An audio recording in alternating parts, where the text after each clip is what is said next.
Duplo Expresso. Desmontando o novo golpe do STF, né? A gente aqui traçando alguns cenários alternativos, o que pode acontecer, porque eu insisto no comentário que eu fiz ontem. Nada mudou na correlação de forças interna no Brasil, não há povo na rua, não há uma instabilidade, não há qualquer... O golpe não está na parede, né? Não há por que internamente eles sentirem que precisam dar anéis para preservarem os dedos, e na conjuntura internacional a coisa piorou, porque a gente está prestes a entrar no novo mergulho da grande crise global, né? Uma nova crise financeira já aí para chegar. Estamos vendo até veículos já do mainstream, né? Guardian lá, e outros falando, a coisa está feia, vai acontecer alguma coisa, caminhamos para uma grande recessão global e tal.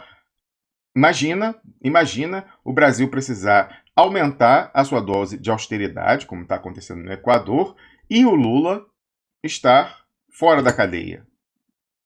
As pessoas vão correr para ele, para querer pressioná-lo, pedir que ele conduza um enfrentamento mais aberto. Por que o golpe faria isso se ele não está pressionado? Então, eu insisto, olhando, não faz sentido. Não faz sentido. Por que ele sairia nesse momento em que, primeiro, de um lado, internamente o golpe não está pressionado, e externamente a gente deve ter aí nos próximos meses um grande elemento de instabilidade em nível global e que certamente vai afetar o Brasil ainda mais com aquela perspectiva de haver uma quebra, aí, um crash na bolsa, o estouro da bolha da Bovespa, né? Ainda ontem eu estava olhando essa questão de novo, aí o descasamento entre o giro financeiro e a cotação, né, a curva lá da Bovespa lá nos 105 mil pontos, e está com indícios claríssimos de manipulação daquele índice para manter o pessoal da classe média, colocando que em boa medida é o esteio, né, político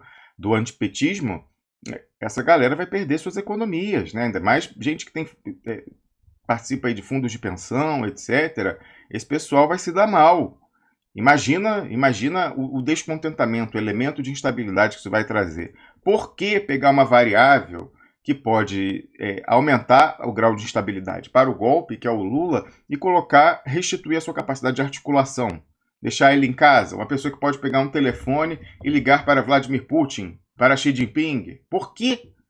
Eu não consigo compreender, né? E é sobre isso que a gente vai conversar com o Fernando. Então, primeiramente, estou discutindo nesse aspecto mais político, interno e externo, mas o Fernando vai trazer as hipóteses técnicas de o que o STF pode estar armando para justamente não manter tudo dominado, tudo garantido mesmo nessa nova circunstância. Então, são diversas alternativas de que eles vão lançando mão.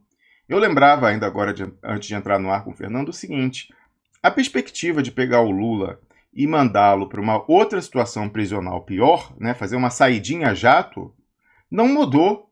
Isso não mudou. Então, aqui nós conseguimos aquela vitória de desmontar a farsa da progressão de regime, e aí ficou claro que aquilo era uma manobra da Lava Jato para tirar ele da carceragem da Polícia Federal no Paraná e mandá-lo para um lugar pior, quando o Laus, aquele desembargador que deu o voto, que mandou o Lula para a prisão, o último voto lá no TRF4, falou: ele não é bem-vindo onde ele está. Né? Então, outras pessoas vieram se manifestando dessa forma. A gente viu ali mais uma vez a comprovação entre a associação entre Lava Jato e PT jurídico para prejudicar o Lula, nesse caso. Né? Então, conseguimos ali desmontar aquela farsa. O Lula, no final, numa carta de próprio punho, falou que não aceitava a progressão de regime, mas essa alternativa continua, de arrumar um jeito para ele sair, desarticular aquilo que existe hoje e, na sequência, se necessário, mandá-lo para uma situação carcerária pior.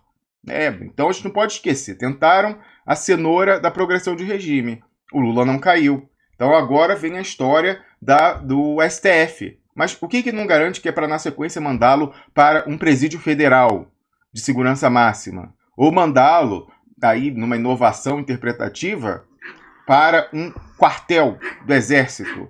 A gente não sabe, então tudo isso continua. O que mudou de 1 mês, 2 meses para cá? Não mudou essa perspectiva deles quererem tirar o Lula da carceragem da Polícia Federal de qualquer maneira. Então, tudo isso a gente tem que ficar atento, porque eles estão jogando com esses cronogramas dos julgamentos. É preciso ter claro, né, o julgamento em segunda instância. Em um dos processos, o Lula já foi julgado na terceira instância, né, lá o do triplex, o STJ já julgou, e pode ser julgado a qualquer momento no STF para confirmar essa condenação. Aí você fala, mas nesse daí ele já progrediu de regime. Tem pendente lá o julgamento do sítio de Atibaia no TRF4, que eles estão segurando. A previsão era que seria, se eles tivessem mantido a velocidade normal deles, teria sido julgado em setembro desse ano. Por que não foi? Porque eles estão esperando justamente, combinando a maneira de dar incentivos e desincentivos para o Lula cair na armadilha deles. Então, estão segurando, mas certamente isso aí já está pronto, né? O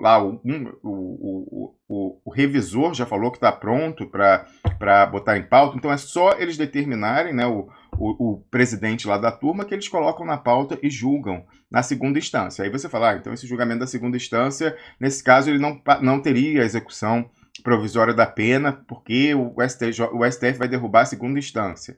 Aí a gente tem que ver quanto tempo demoraria para ser confirmado na terceira instância. No caso do sítio do Triplex, não teve pressa e demorou um ano porque estava vigindo a história da prisão após a segunda, e o Lula ficou preso durante todo esse período. Mas agora, se eles passarem a prisão para a terceira instância, eles podem dar uma acelerada, colocar, não sei, 2 meses, um mês, não sei, o pessoal é cara de pau, e vai e confirma a segunda condenação no STJ, une as duas penas e ele volta para o regime fechado. Agora, não mais lá na carceragem da Polícia Federal, mas em uma situação pior, né, provavelmente. O que a gente tem que ver é que essa saída do Lula, já que não mudou a correlação de forças internas e a saída hipotética, né, nem sabemos se vai, o pessoal já está contando como se a decisão tivesse feita. Eu vi um vídeo aí, um texto da Gleisi Hoffmann, dirigido à base do PT. Não, o Lula deve sair mesmo e tal. Calma, né? Tá contando com o ovo na galinha, né? Calma, calma, vamos ver. Mas se de fato acontecer, tem pegadinha. Tem que ter pegadinha. O STF não está pressionado pela gente para mudar o seu entendimento, soltar o Lula. A perspectiva internacional, os gringos não estão querendo bagunça no último lugar que sobrou para eles, que é o seu quintal latino-americano. Então, tem alguma pegadinha que a gente vai tentar aqui desmontar com a ajuda do Fernando Nogueira. Bom dia, Fernando Nogueira. Bem-vindo mais uma vez ao Duplo Expresso. Bom dia, Rômulus. Bom dia, expressionautas. Estamos aí mais uma vez aí nas vésperas da salvação do mundo, né? Cheio de esperança, de alegria no coração, só que não. Né? No final das contas, a gente está aguardando mais do mesmo, na melhor das hipóteses. Né? A gente pode discutir aí uma série de elementos técnicos, enfim, inclusive da própria conjuntura política, mas, em geral, a manutenção, como não houve mudança na correlação de forças e como internacionalmente a coisa piorou, né? Como você estava bem colocando aí da suspeita nos indícios de uma recessão global e tal, uma decisão que não coloque Lula na rua é um indicativo, dado as circunstâncias catastróficas que a gente vive, é um indicativo reconfortante. Se Lula for para a rua, infelizmente, porque não houve mudança na correlação de forças, é porque tem alguma coisa pesada por trás. Ou ele está completamente neutralizado por causa de todas as ameaças, enfim, inclusive a sua família, ou tem alguma outra coisa pesada. Né? Ou então eles estão armando para poder rombar com ele mesmo e, às vezes, jogar num regime de cumprimento mais bravo. Só queria lembrar, Ramos, enfim, como professor, tem que fazer isso. Né? Eu tenho que estar atualizado em termos de jurisprudência, claro, em todos os tribunais e tal. E eu estava ontem dando uma lida nos informativos do STF, né, da jurisprudência do STF, e estava lendo um informativo de agosto, né, que constou o julgado daquela tentativa de mandar Lula para Tremembé, lembra disso? sim. Então, e lá, na razão do julgado dado pelo STF, eles indicam expressamente que Lula não deve, em tese, sair da superintendência e ir para Tremembé, porque ele teria direito à tal da sala de Estado-Maior. Ou seja, aquela situação mais braba que a gente estava aventando, que a gente estava especulando, dele não voltar para um presídio federal, mas voltar para uma sala de Estado Maior dentro de um quartel, é algo que está posto, inclusive nas próprias decisões do STF. Colocar ele numa sala de Estado Maior. Não existe O sala de Estado Maior STF, dentro de já o presídio. STF fez esse tipo de manifestação. Interessante isso, Exato. Fernando. Isso está no julgado e mais. Isso está no informativo do STF, que é o veículo no qual ele coloca as posições mais importantes que devem ser publicizadas no meio jurídico. Ele coloca com todas as letras, se eu não me engano, o Fachin fala com todas as letras, sala de Estado Maior, por isso não se pode tirar. Que é um ministro da Lava Jato, lá a gente sabe, sequestrado aí por questões, enfim, não é pertinente entrar nesse tema agora. Muito interessante se lembrar isso, Fernando. Isso, gente, isso foi outro dia. Parece que as pessoas a cada dia zeram, né? Não pensam, né? O processo desde o início já teve isso. Então o pessoal já esqueceu que era a pegadinha que a Lava Jato queria que o Lula saísse da cadeia. Imagina que inusitado. Dallagnol estava quase fazendo greve de fome pela libertação do Lula, né? Uma coisa inusitada. Meses antes, aquela história lá de Tremembé, e aí você está lembrando agora que o próprio STF já se manifestou que o Lula teria direito de uma sala de Estado maior, já que ele chefiou uma daquelas forças, que seria, no caso, né, o Exército, e aí iria para um quartel, de fato. Né? Ou então, enfim, isso também a gente não sabe do que dá isso. Pode ser um presídio federal, pode ser também, mas pode ser um quartel, mas certamente uma condição de isolamento muito maior do que ele vive hoje. Então, são essas coisas, interessantes lembrar isso. Eu não sabia que o Fachin lá ou enfim, alguém no STF tinha colocado expressamente essa observação. Então, a gente tem que lembrar o temor que a gente tinha um mês atrás com a história da progressão de regime fake, da pegadinha, permanece. E o temor que as pessoas tinham lá de desarticulação do acampamento e de colocá-lo numa situação que vai ensejar um controle e uma segurança maior, necessariamente, porque um presídio federal é de segurança máxima e um quartel, então, é uma zona de segurança por definição, não tem entrada de personalidades estrangeiras para visitar toda hora, líderes políticos estrangeiros, personalidades, né, ganhadores de prêmio Nobel, cantores da MPB e tal. Não, é outro esquema. Né? Até advogado vai ser limitado na sua capacidade de visitar, como é. Fernando, conta pra gente aí, né? O presídio federal é uma outra história, não é como presídio comum. Né? Já é até no advogado, que tem mais acesso, até nisso já é mais limitado, não, Fernando? O presídio federal, no final das contas, tudo é mais difícil. Primeiro, eu acho que isso é uma coisa que tem que ser colocada. Presídio federal a gente tem poucos, e todos eles mais ou menos isolados, né? Você tem, se o Lula não for para Papuda, certo? Ou ele vai para Mossoró, ou ele vai para Porto Velho, ou ele vai para Campo Grande, ou seja, os presídios federais são situados em determinados locais mais isolados, exatamente para poder impedir qualquer tipo de troca de mensagem de líderes de facção criminosa, esse tipo de coisa. Né? As pessoas, os internos, normalmente são criminosos de alta periculosidade. E é um sistema que roda um pouco melhor do que o sistema penitenciário dos estados. Então ele vai necessariamente ficar mais isolado, existe uma série de restrições no que diz respeito ao... enfim, a própria atuação do advogado. A atuação do advogado dentro do presídio já é muito complicada, né, Romulo? Inclusive dentro dos presídios estaduais, que é o dia a dia do advogado, você não tem contato direto com o seu cliente, você fica num parlatório, onde você não consegue nem falar direito a depender das estruturas, fica um agente penitenciário atrás ouvindo tudo que você está falando, que supostamente seria protegido por sigilo.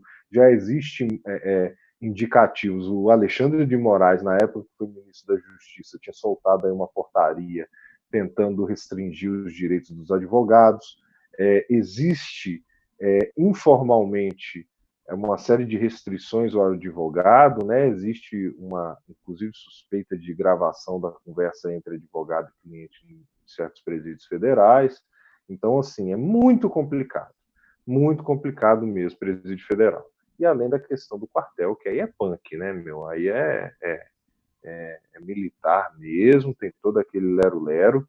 Eu já tive a oportunidade de acompanhar a questão prisional dentro de quartel, fazendo escolta de preso em corpo da guarda de quartel do Exército, né, na época que eu estava lá. é um negócio pesado.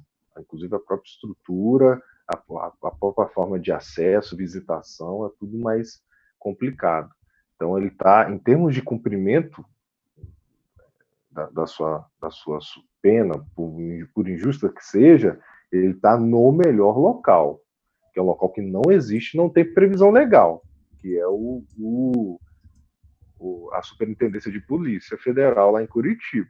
Agora, tirar ele de lá para poder colocar em algum outro lugar, né?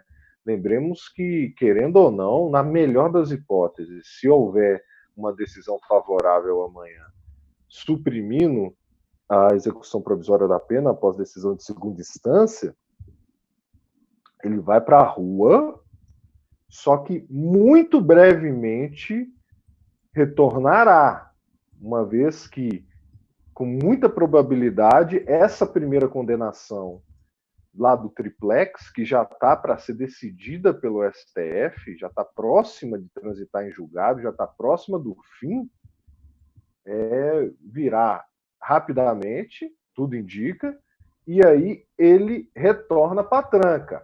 Tudo bem, vai retornar no regime semiaberto, mas vale a pena lembrar para o pessoal que o regime semiaberto, o cidadão trabalha, realiza as atividades durante o dia, mas todos os dias ele retorna para dormir na tranca, né? E nos finais de semana onde não trabalha, fica lá o dia todo. Então, assim, ele vai ter uma vivência prisional de qualquer forma. Não é uma coisa de voltar para e ficar livrão, não. Existe uma probabilidade mínima de haver a concessão de prisão domiciliar, mas a gente não pode contar com isso.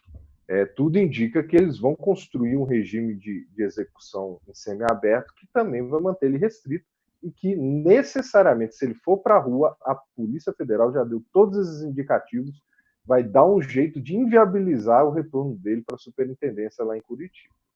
Muito bem. Fernando, no caso aí da segunda condenação, que é essa do sítio de Atibaia, como eu falei, o pessoal ali do TRF4 parece estar administrando isso para jogar com a STF e poder empurrar o Lula para uma armadilha, mas eu conversava com você antes da gente entrar no ar, o seguinte, olha, o outro julgamento, aquele lá do triplex, demorou um ano, mais ou menos, entre o julgamento no TRF4 e a confirmação na terceira instância no STJ em Brasília. E eu falava, bom, será que esse é o padrão? É um ano?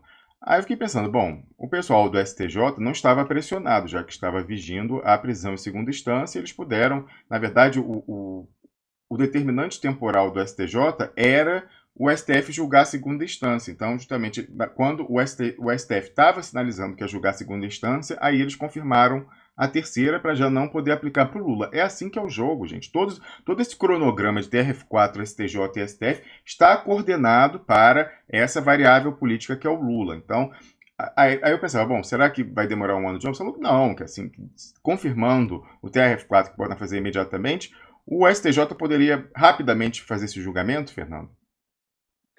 Sem dúvida, sem dúvida. Assim, no final das contas, quem constrói a pauta de julgamento são os ministros, são os desembargadores. Não existe uma ordem de chegada, ou seja, o recurso que foi apresentado primeiro será julgado primeiro. Tem nada disso. Inclusive, é um grande problema, porque casos com maior repercussão midiática e tudo mais, costumam ter uma atenção mais detida dos julgadores, né? Inclusive correm às vezes muito mais rápido. No caso do Lula, a gente viu aí o julgamento a jato da segunda instância aí do TRF4, É verdade. que acelerou bastante a coisa. Depende do jogo político, se vai acelerar ou se não vai acelerar. Processos que têm mais repercussão costumam ter mais atenção dos ministros, dos desembargadores do que outros. Isso é natural. Natural, assim, dentro da nossa justiça extremamente, enfim, que viola o protocolo de atuação de gestão adequados, enfim, essa é uma justiça complicada que nós temos, né?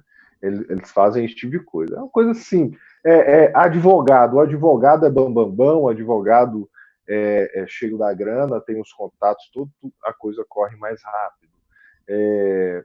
Tem uma série de interferências nisso daí que podem acontecer, ou seja, o julgamento nas instâncias especiais, né, no STF, no STJ e no STF, por exemplo, do sítio de Atibaia, no TRF4, STF, STJ e STF, podem sair muito rapidamente, depende da vontade política. Não tem trava nenhuma. Eu já vi alguns, como a gente já falou, inclusive, do TRF4, mas outros de casos de menos repercussão, a gente já vê correndo rápido pra cacete. Não tem essa não, depende da vontade do pessoal.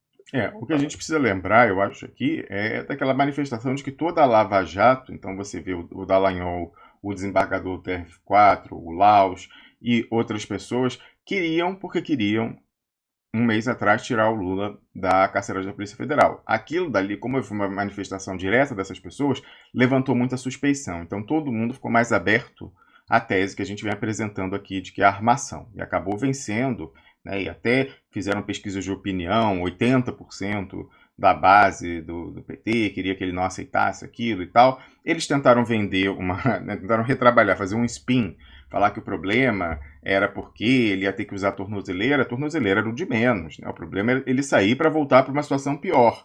Então foi isso daí, enfim, poderia, e se não tivesse a tornozeleira, né? Aí estava tudo bem? Não estava tudo bem, podia voltar para uma situação pior.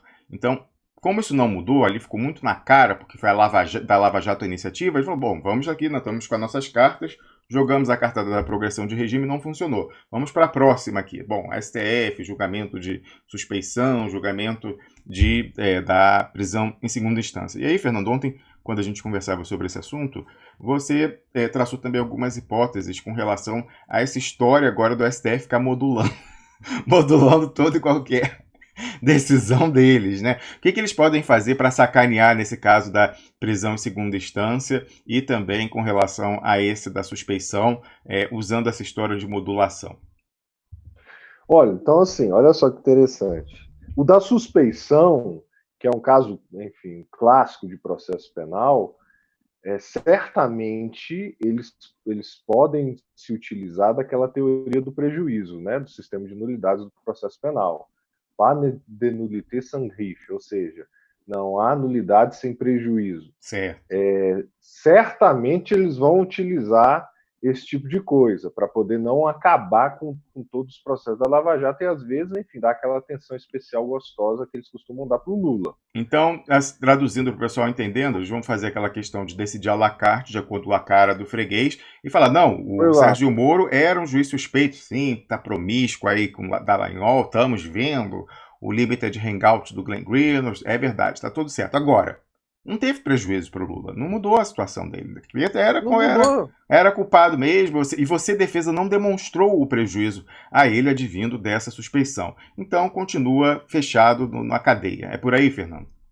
É por aí, exatamente isso. Mas o que é escandaloso nessa situação e que fez com que os tribunais superiores implodissem o sistema de nulidades no processo penal, onde hoje as piores coisas, os piores vícios podem correr dentro do processo que o pessoal convalida, que o pessoal fala que é bacana, que pode seguir, porque essa comprovação desse prejuízo por parte da defesa é aquilo que a gente chama de prova diabólica, que a gente até já falou em outros momentos aí. Você não tem como comprovar, ou seja, você tem que comprovar o prejuízo de que esse vício grave, essa violação grave de juiz suspeito, de juiz parcial, gerou para o teu cliente. Aí você fala, porra, qual é a prova mais cabal disso? A prova mais cabal é que, por causa dessa nulidade, desse vício, dessa ilegalidade frontal, o cliente está preso. Não comprova o prejuízo. Então, o que vai comprovar? Nada vai comprovar. Você não tem como comprovar.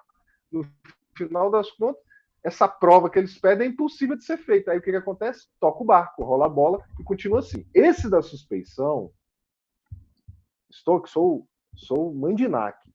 Estou prevendo aqui, sou vidente.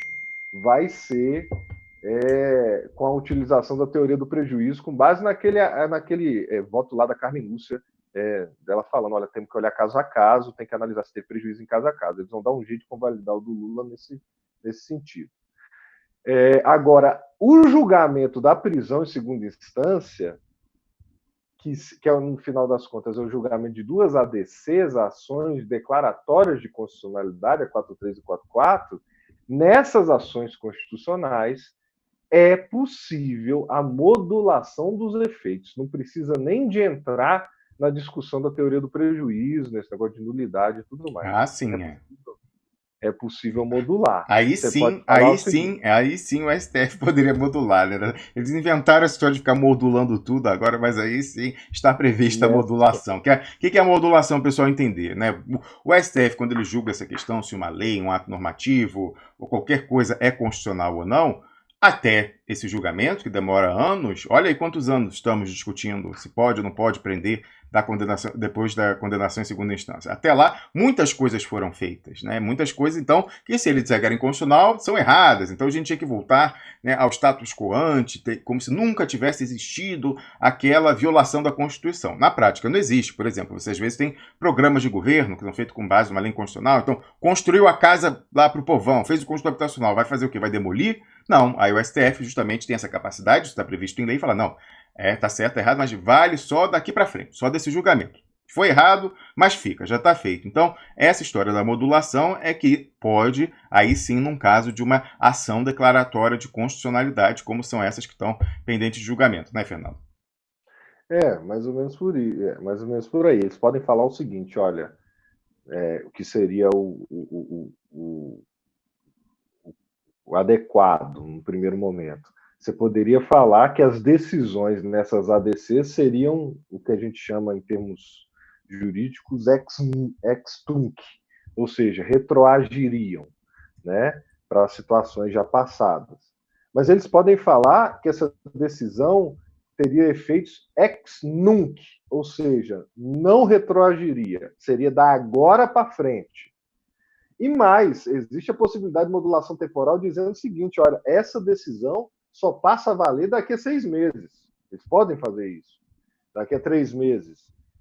Já foi utilizado amplamente isso em julgamento de ação constitucional. A DC, a DIN e a DPF. Eles poderiam alegar algo, Fernando, falando assim, olha, não, vai provocar um caos na questão da prisional, porque algumas pessoas que são perigosas estão, porque já estavam condenadas em segunda instância, não foi pedida a sua prisão preventiva, mas nesse caso, então, para os juízes poderem olhar, os juízes da execução poderem olhar caso a caso, né, os próprios juízes da causa e tal, aí, então, vamos dar os 6 meses, 1 ano, para se adequar ao novo julgamento. Pode ser uma coisa nessa linha? Cara, eu não duvido de mais nada da invencionice, só a decisão da execução provisória em segunda instância, aquele fatídico julgamento do habeas corpus 126292 lá na segunda quinzena de fevereiro de 2016, já deixou todo mundo de cara da invencionice de um canalha como Luiz Roberto Barroso e tantos outros, inventando um monte de merda que não tem previsão constitucional, violando não um princípio constitucional, porque a presunção de inocência, ela não é um princípio, aquilo que no direito a gente chama de mandado de otimização, aquelas coisas que você pode aplicar de acordo com determinado grau. Não, o negócio é tão direto na Constituição, é tão claro, que a gente entende que não é um princípio apenas, é uma regra. Ou você aplica, ou você não aplica. E eles decidiram não aplicar de forma inconstitucional. Por quê? Porque não tem vergonha na cara, no final das contas. E eu falo isso com todas as... E quem defende essa merda aí, ou não entende, né, que tem muita gente que defende e não entende, ou se é jurista, não tem um pingo de vergonha na cara, porque é inaceitável, sob qualquer aspecto, sustentar isso daí. Eu já falei, desde 2016, Ron, que eu falo isso com todas as letras, dentro de sala, inclusive, escrevendo e tudo mais. Essa desgraça dessa decisão veio sob medida para a Lava Jato. A Lava Jato terminando, a Lava Jato sendo silenciada, essa decisão cai. Tanto que agora está acontecendo isso, está acontecendo aí um arranca-rabo aí nos degraus superiores aí da República, né? De gente que não está gostando mais do trabalho da Lava Jato, de Moro, da Dallagnol, esse tipo de coisa, e aí o pessoal está batendo cabeça lá em cima. Por isso que essa decisão de segunda instância está titubeando, supostamente, porque ela foi feita direto, foi sob medida para a Lava Jato, para que a Lava Jato fizesse o seu trabalho, enfim, de destruição da indústria nacional, de entreguismo para o estrangeiro e tudo mais, e de prender o Lula desde 2016. Desde antes, a gente já está cantando que a Lava Jato tem um objetivo central, que é prender Lula, dentre outros, né? Vai ter um objetivo central que é prender Lula. Conseguiu, inclusive, com a ajuda do cidadão, que se entregou como um cordeirinho, pedindo o reconhecimento da sua inocência de um sistema judiciário podre e corrupto como nós temos hoje. Então, no final das contas, eu não duvido de nada. Agora, parando para pensar, cara, eu fico assim, quebrando a cabeça. Pode ser uma coisa assim na cara, como você está colocando. Que, enfim, já foi escandalosa a decisão lá em 2016, esse negócio aí de execução de provisória de pena. Você provisoriamente executa uma pena que você não sabe se vai existir no final das contas. É um negócio ridículo. E que viola a Constituição, assim, frontalmente. Mas então já foi desse jeito. Pode vir do jeito que você está falando, olha, nós temos que olhar caso a caso, o clamor social, porque pode gerar um descrédito no judiciário, existem pessoas presas, perigosas, que a gente tem que olhar o caso a caso e tudo mais. Pode vir desse jeito? Pode, eles vão inventar qualquer outra coisa. Mas eu não sei, eu acho difícil, porque é difícil justificar isso, é difícil você derrubar a execução provisória da pena após decisão de segunda instância e tentar segurar alguma coisa. A tendência, se houver o reconhecimento, mesmo que eu acho difícil, mas existe a possibilidade, se houver o reconhecimento de que tudo isso que foi feito desde 2016 é inconstitucional, que a galera tem que ser colocada na rua, primeiro, vai dar uma desafogadinha no sistema prisional, porque o nosso sistema prisional já estava falido e superlotado, de forma bizarra, né?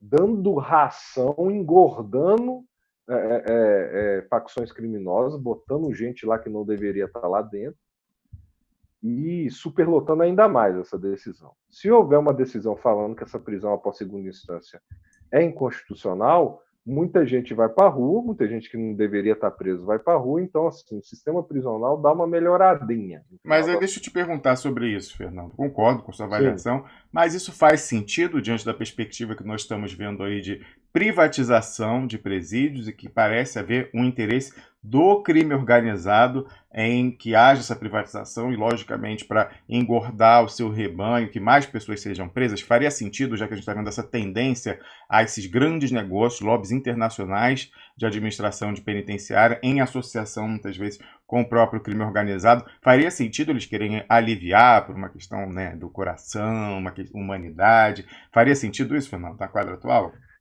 Então, a discussão sobre a privatização do sistema prisional, que de fato a gente tem que colocar com todas as letras, é algo que a ultradireita brasileira apoia e o crime organizado também, né? PCC ria daqui até aqui com a privatização do sistema, uma vez que presídio privatizado é mais fácil de controlar, né? Tudo isso está posto hoje. Mas qual que é a minha avaliação, Romulo? O apoio à privatização do sistema prisional brasileiro, ele vem sendo construído por setores ultraneoliberais do país, mas ele não é massificado. Existe disputa dentro dessa discussão. Certo. Não é uma coisa que está pacificada, ou seja, eu não me surpreenderia. De fato, eu acho que existe essa pressão, existe esse interesse de manter o sistema completamente caótico para poder justificar. Olha, tá vendo como é que tá uma merda? Nós temos que privatizar para poder dar uma melhorada. Aí começa aquela conversa fiada toda. Existe isso? Existe. Mas existem também setores dentro do próprio sistema penal, do sistema penitenciário, que são contra essa privatização. Então, isso está em disputa. A tendência é que o setor a favor da privatização se fortaleça cada vez mais. Temos aí o nosso querido Sérgio Camisa Preta Moro sustentando isso daí, né? Abertamente, aí deu uma declaração agora há pouco. Um sistema prisional importantíssimo, que é o de São Paulo, também está sendo encaminhado aí para privatização. O Dória está bancando isso, só não tá seguindo o seu devido trâmite, porque houve uma decisão judicial barrando o edital, né, de chamada lá de empresas para poder participar da licitação para privatização, e também houve uma decisão do Tribunal de Contas do Estado de São Paulo. Então, assim, é possível que haja essa pressão? É possível para poder... É um elemento que a gente pode colocar na equação que joga água no moinho do STF dar uma decisão contra o reconhecimento da inconstitucionalidade desse tipo de prisão, da prisão após segunda instância.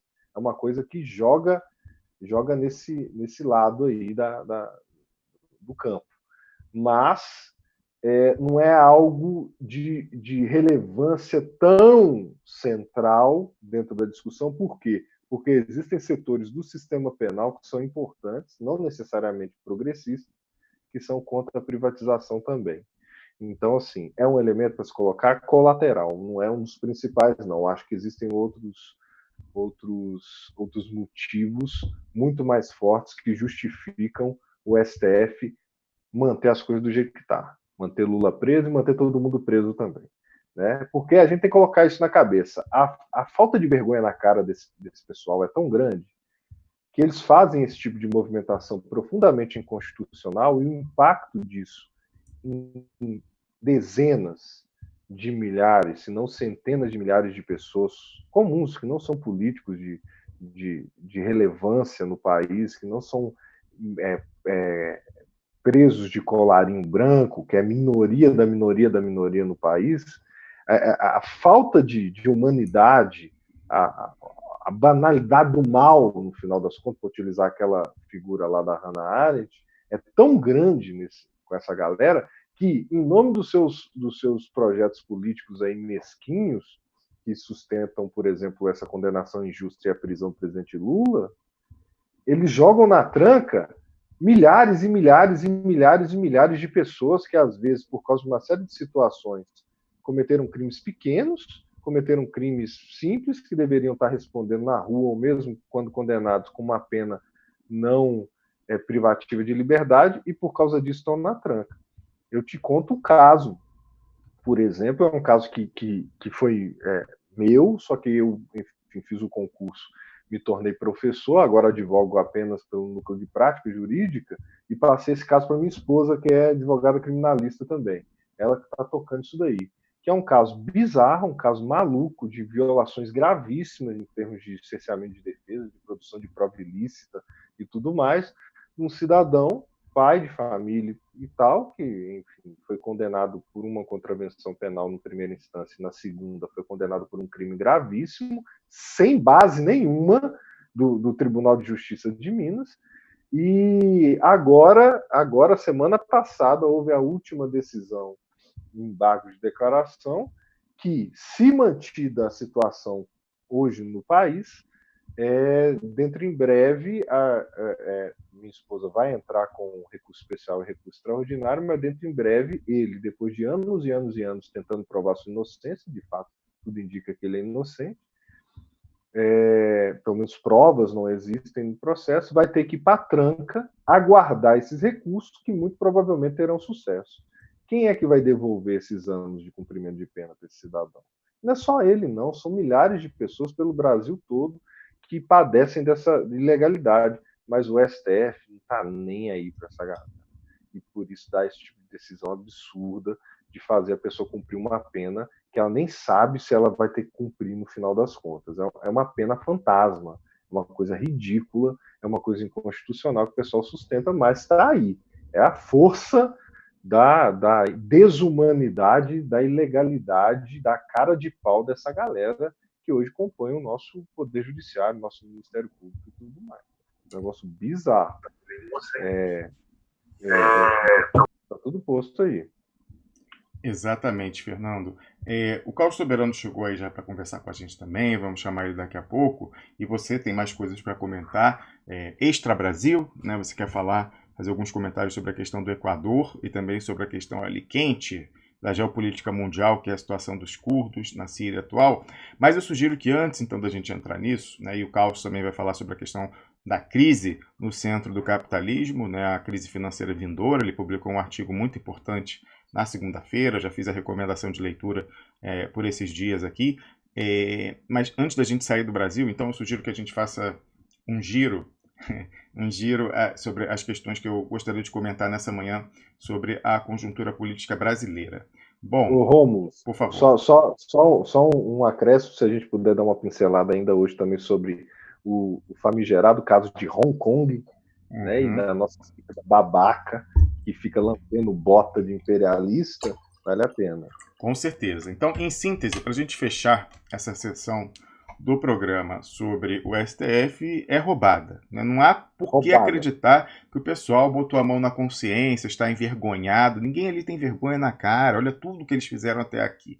Então, é nesse esquema que a gente tem que ver mais uma vez. A correlação de forças interna não mudou nada, o nosso time sequer entrou em campo. Na externa, a instabilidade vem aí, conversaremos logo com o Carlos Soberano em detalhes sobre essa questão. Então, aí tem. Não há por que acreditar que quando era o Dallagnol que pedia para o Lula sair da cadeia, tinha pegadinha, mas o STF não. O STF é outra qualidade, são outras pessoas, são, enfim, republicanos, são pessoas, né, a mais alta corte, aquela que erra por último, etc. E tal. Não há por que crer. A gente viu bem o que é o STF ao longo dos últimos anos. Então, aí tem. Né? Aí tem. Em síntese, é esse o recado. Só, assim, uma outra síntese. STF é o que há de pior no nosso Poder Judiciário, que já é ridiculamente despreparado e ridiculamente descompromissado com os direitos e garantias fundamentais mínimos dos nossos cidadãos, das nossas cidadãs brasileiras. Nós temos que ter essa clareza. O STF se você puder juntar o que há de mais medíocre no país e de mais venal no país, botar num tribunal, seria o STF. Outros tribunais também concorrem com isso, mas o STF é uma coisa assim, é um caso de sucesso nesse tipo de coisa. Lembrando aquela minha tese, né, que cada vez hipótese, mas cada vez caminha mais para se tornar tese, que é o quê? Que a pessoa só é autorizada a chegar numa posição de poder em que uma decisão individual possa alterar a condição do tabuleiro se o poder de fato, a finança transnacional, tem mísseis nucleares apontados contra pessoas. Tem dossiê. Se não tem dossiê, se é uma pessoa que não tem nada, não pesa nada contra ela, a finança transnacional já vai torpedear no caminho para essa pessoa não chegar a uma posição em que uma decisão individual possa alterar o cenário ali no tabuleiro. Então, minha gente, pensando sistemicamente, lembrando que todos esses no STF têm rabo preso, aí sentam em cima com embargo de gaveta, né, pedindo vista, processos multibilionários, a troco de quê? Tem banca de advocacia de parente, que, enfim, né, tudo aí esquisito. Vida pregressa antes de chegar, coisas controversas na sua advocacia, o que fizeram para conseguir aquela vaga no STF, até onde venderam a alma, né, às vezes até em sentido literal, enfim, né, então não há por que crer que essas pessoas, né, os 11 ali, botarão a mão na consciência e falam, não, tudo que a gente fez estava errado, vamos passar o Brasil a limpo, né, a Lava Jato, foi o excesso e tal, enfim, em síntese, tem pegadinha aí, a gente tem que estar muito atento para o que vai vir, mas eu reafirmo aqui, a presidente nacional do PT, a ex-senadora e atualmente deputada Gleisi Hoffmann, ela que há semanas atrás, quando a Lava Jato apontou que haveria que ela apontou que haveria alguma coisa esquisita pelo Deltan Dallagnol querer tirar o Lula da cadeia, né, realmente assim, quase uma piada. Mas dessa vez ela já admite, já coloca o ovo na galinha, né, como se o Lula fosse sair mesmo, eu seria mais prudente, mas fora isso, ela não alerta mais para que seria uma possibilidade de uma pegadinha, né? Então, fica o nosso pedido para a senadora Gleisi Hoffmann reconciliar o que ela falava antes com agora, né, pensar mais de uma maneira sistêmica, que é o que a gente costuma propor aqui no Duplo Expresso. Então, você vai ver em destaque nessa manhã lá na central do Plano B, no Diário Oficial do PT Jurídico, né, o Brasil 171, você vai encontrar isso aqui, ó, Gleisi Hoffmann prevê... Opa, peraí, deixa eu botar aqui só um minuto, que eu estou alterando a tela. Você vai encontrar, ó, Gleisi Hoffmann, aí tá aí na tela. Gleisi prevê Lula livre pela metade e diz que o PT lutará por seus direitos políticos. Então agora o problema é apenas que ele sai sem direitos políticos por força da lei da ficha limpa. Não, o problema não é que ele vá para uma situação prisional pior, o problema não é que tenha armação. Então, Gleisi, assim como você estava desconfiada quando era o Deltan Dallagnol querendo tirar ele da cadeia, o Deltan Dallagnol não é diferente do STF, Gleisi Hoffmann. Não é. Então, né, aqui está o texto que ela divulgou, assim como um vídeo e tal. Então, senadora, deputada Gleisi, assim como a senhora estava desconfiada semanas atrás, continue desconfiada. E passe essa desconfiança para a militância, para a base, porque aí tem, né? Em síntese, aí tem, com certeza. Então, dando sequência aqui, eu queria discutir algumas questões ainda de Brasil, antes da gente viajar pelo mundo, que é importantíssimo, porque sem entender o que se passa no mundo, você não compreende o que acontece no Brasil. Olha como é determinante na nossa análise sobre o STF saber que vem aí uma grande crise financeira em nível mundial. Né? Então, a gente precisa discutir o mundo inteiro. E a gente sempre aqui no Duplo Expresso faz isso. A gente olha a história, né? Olhar a história e olhar para o lado também. Está acontecendo isso aqui lá. O que isso pode impactar aqui? Então, realmente, a gente aqui privilegia essas duas variáveis, o tempo e o espaço, na análise. E, em boa medida, é isso que tem possibilitado um grande grau de acerto dos cenários que a gente traça. Né? Então, primeiramente, eu queria comentar o seguinte, né? A gente vem alertando também, aí, com muita ajuda do Caos Soberano, a quem eu vou dar bom dia antes de seguir. Bom dia, Caos. Bom dia, Rômulo. Bom dia, Fernando. Bom dia, Expressionautas. Bom dia, tivemos alguns problemas técnicos aí, como você bem falou, foram sistêmicos. Foi uma coisa que afetou outra, que afetou uma terceira. Então, acho que é muito fácil, a gente não entende a coisa sistemicamente, nem nesse mundinho que às vezes eu trabalho e nem no mundo real a gente consegue entender as coisas. Né? Exatamente. Então, olha só, a gente, como eu falava, com a ajuda do Carlos, a gente tem prestado muita atenção na parte técnica do fechamento de regime, lá do Patriot Act Tabajara. Olha que interessante, olha que coisa interessante. A gente está aí há meses na campanha para que parlamentares e veículos supostamente de esquerda falem do Patriot Act Tabajara, dos projetos de lei 2418, deixa eu pegar os números aqui para não errar, é o 2418, 1595, 443 e o 3389, todos eles de 2019. Continuamos na campanha porque ninguém falou mesmo desses projetos de lei. Mas, em compensação, com relação ao decreto do Bolsonaro, que a gente pautou aqui no último domingo, o Caos Soberano trouxe como tema principal, que ele debateu no domingo, né?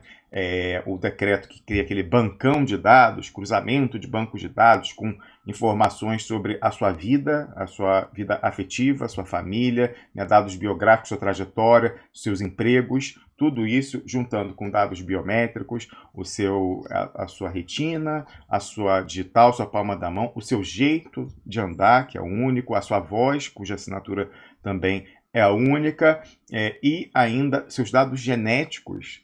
Isso sim pode sair, né? Isso aí, quer dizer, depois que o Duplo Expresso alertou para esse silêncio que havia, aí o pessoal começou a fazer head, né? Dizer, não, eu também falei. Demorou um pouco, né? O decreto foi da semana passada, nós pautamos aqui no Duplo Expresso, começamos a discutir na nossa rede no Twitter no final da semana, o Caos fez uma análise mais detalhada e abordou no domingo. Aí ontem, terça-feira, finalmente o pessoal descobriu, né, o decreto. E aí, isso é uma matéria alarmista, que tá certo isso é alarmista, mas alarmista pela metade, lá no Intercept. Olha o Intercept de novo aí. Então, isso é uma matéria ontem à noite, não, aqui já eram 2 da manhã, então no Brasil eram 9 da noite, demorou um pouco, né?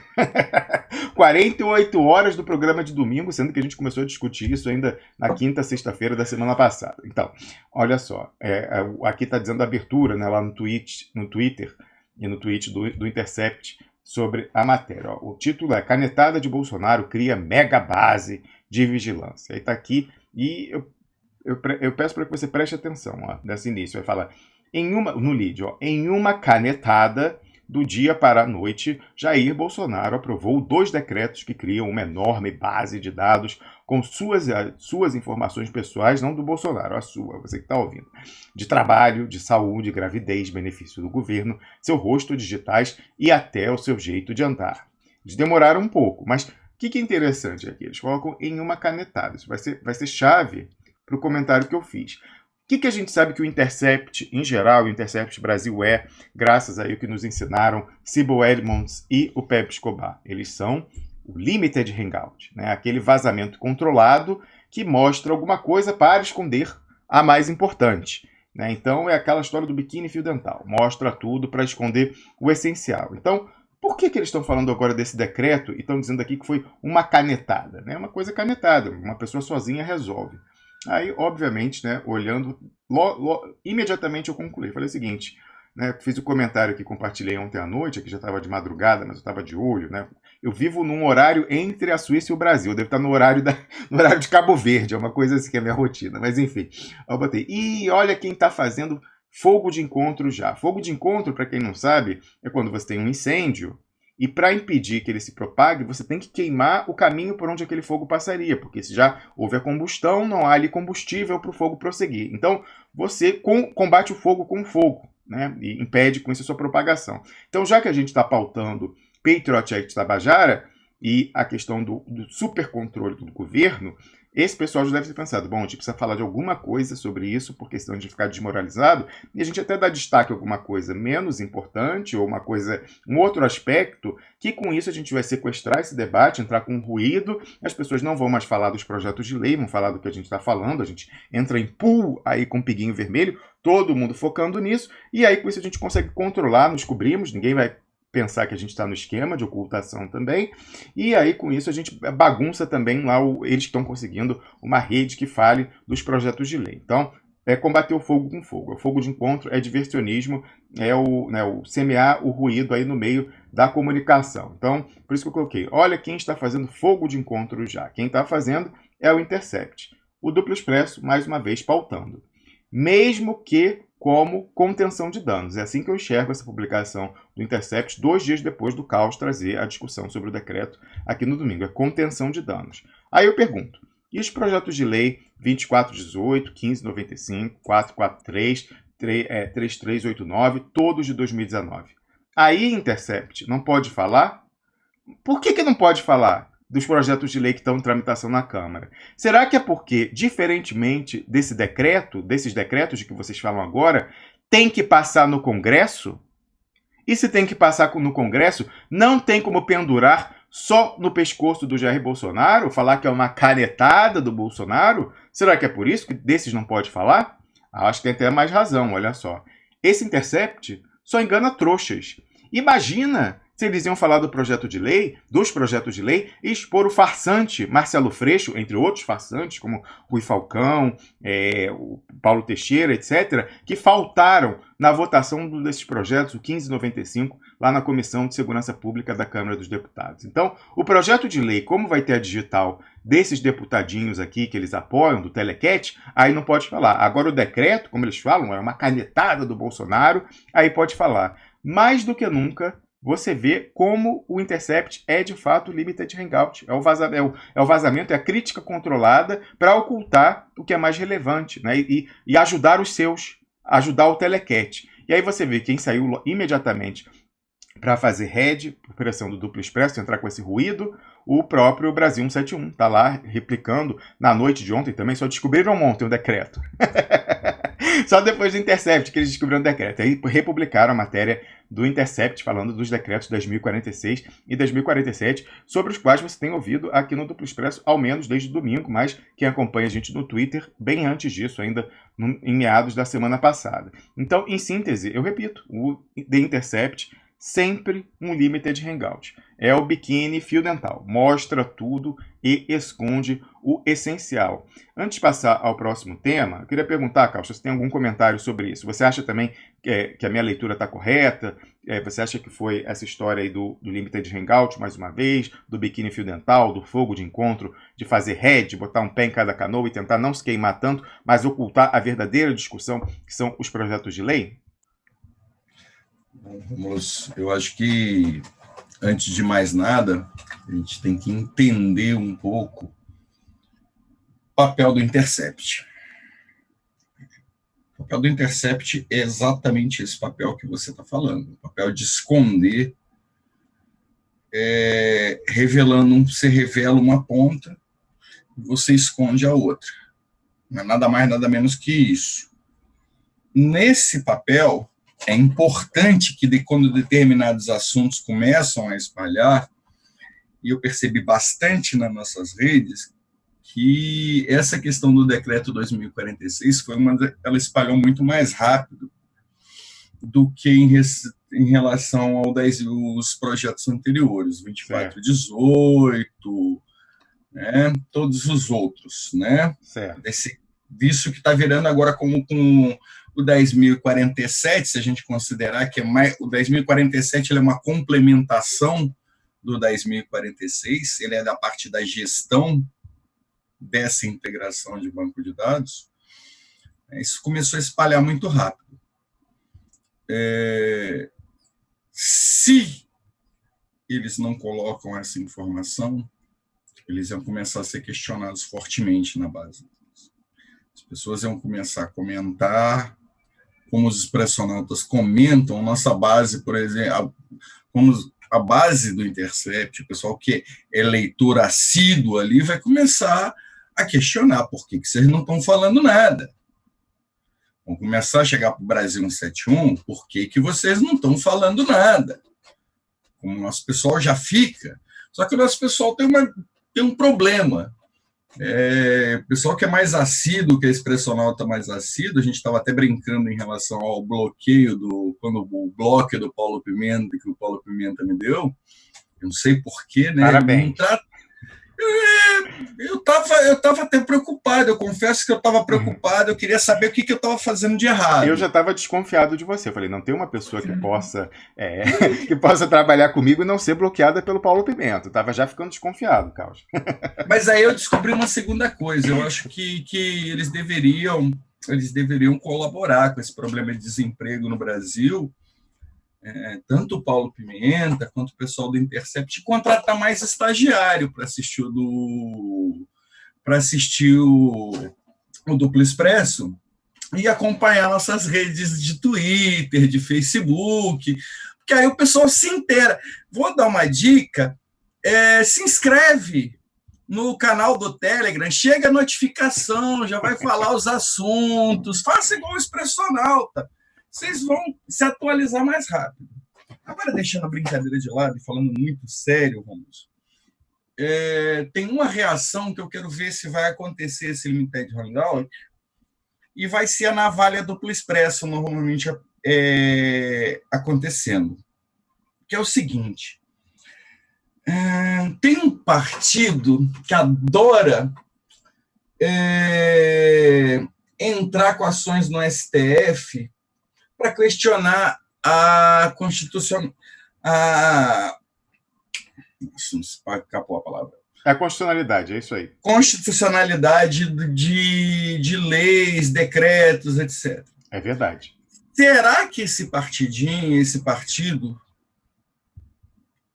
ele vai entrar com uma ação direta de inconstitucionalidade contra o decreto do Bolsonaro? É um partido muito próximo do Intercept, né? Tem até casamento entre o Intercept. Tem até um casamento. Literal, casamento entre o partido e o Intercept.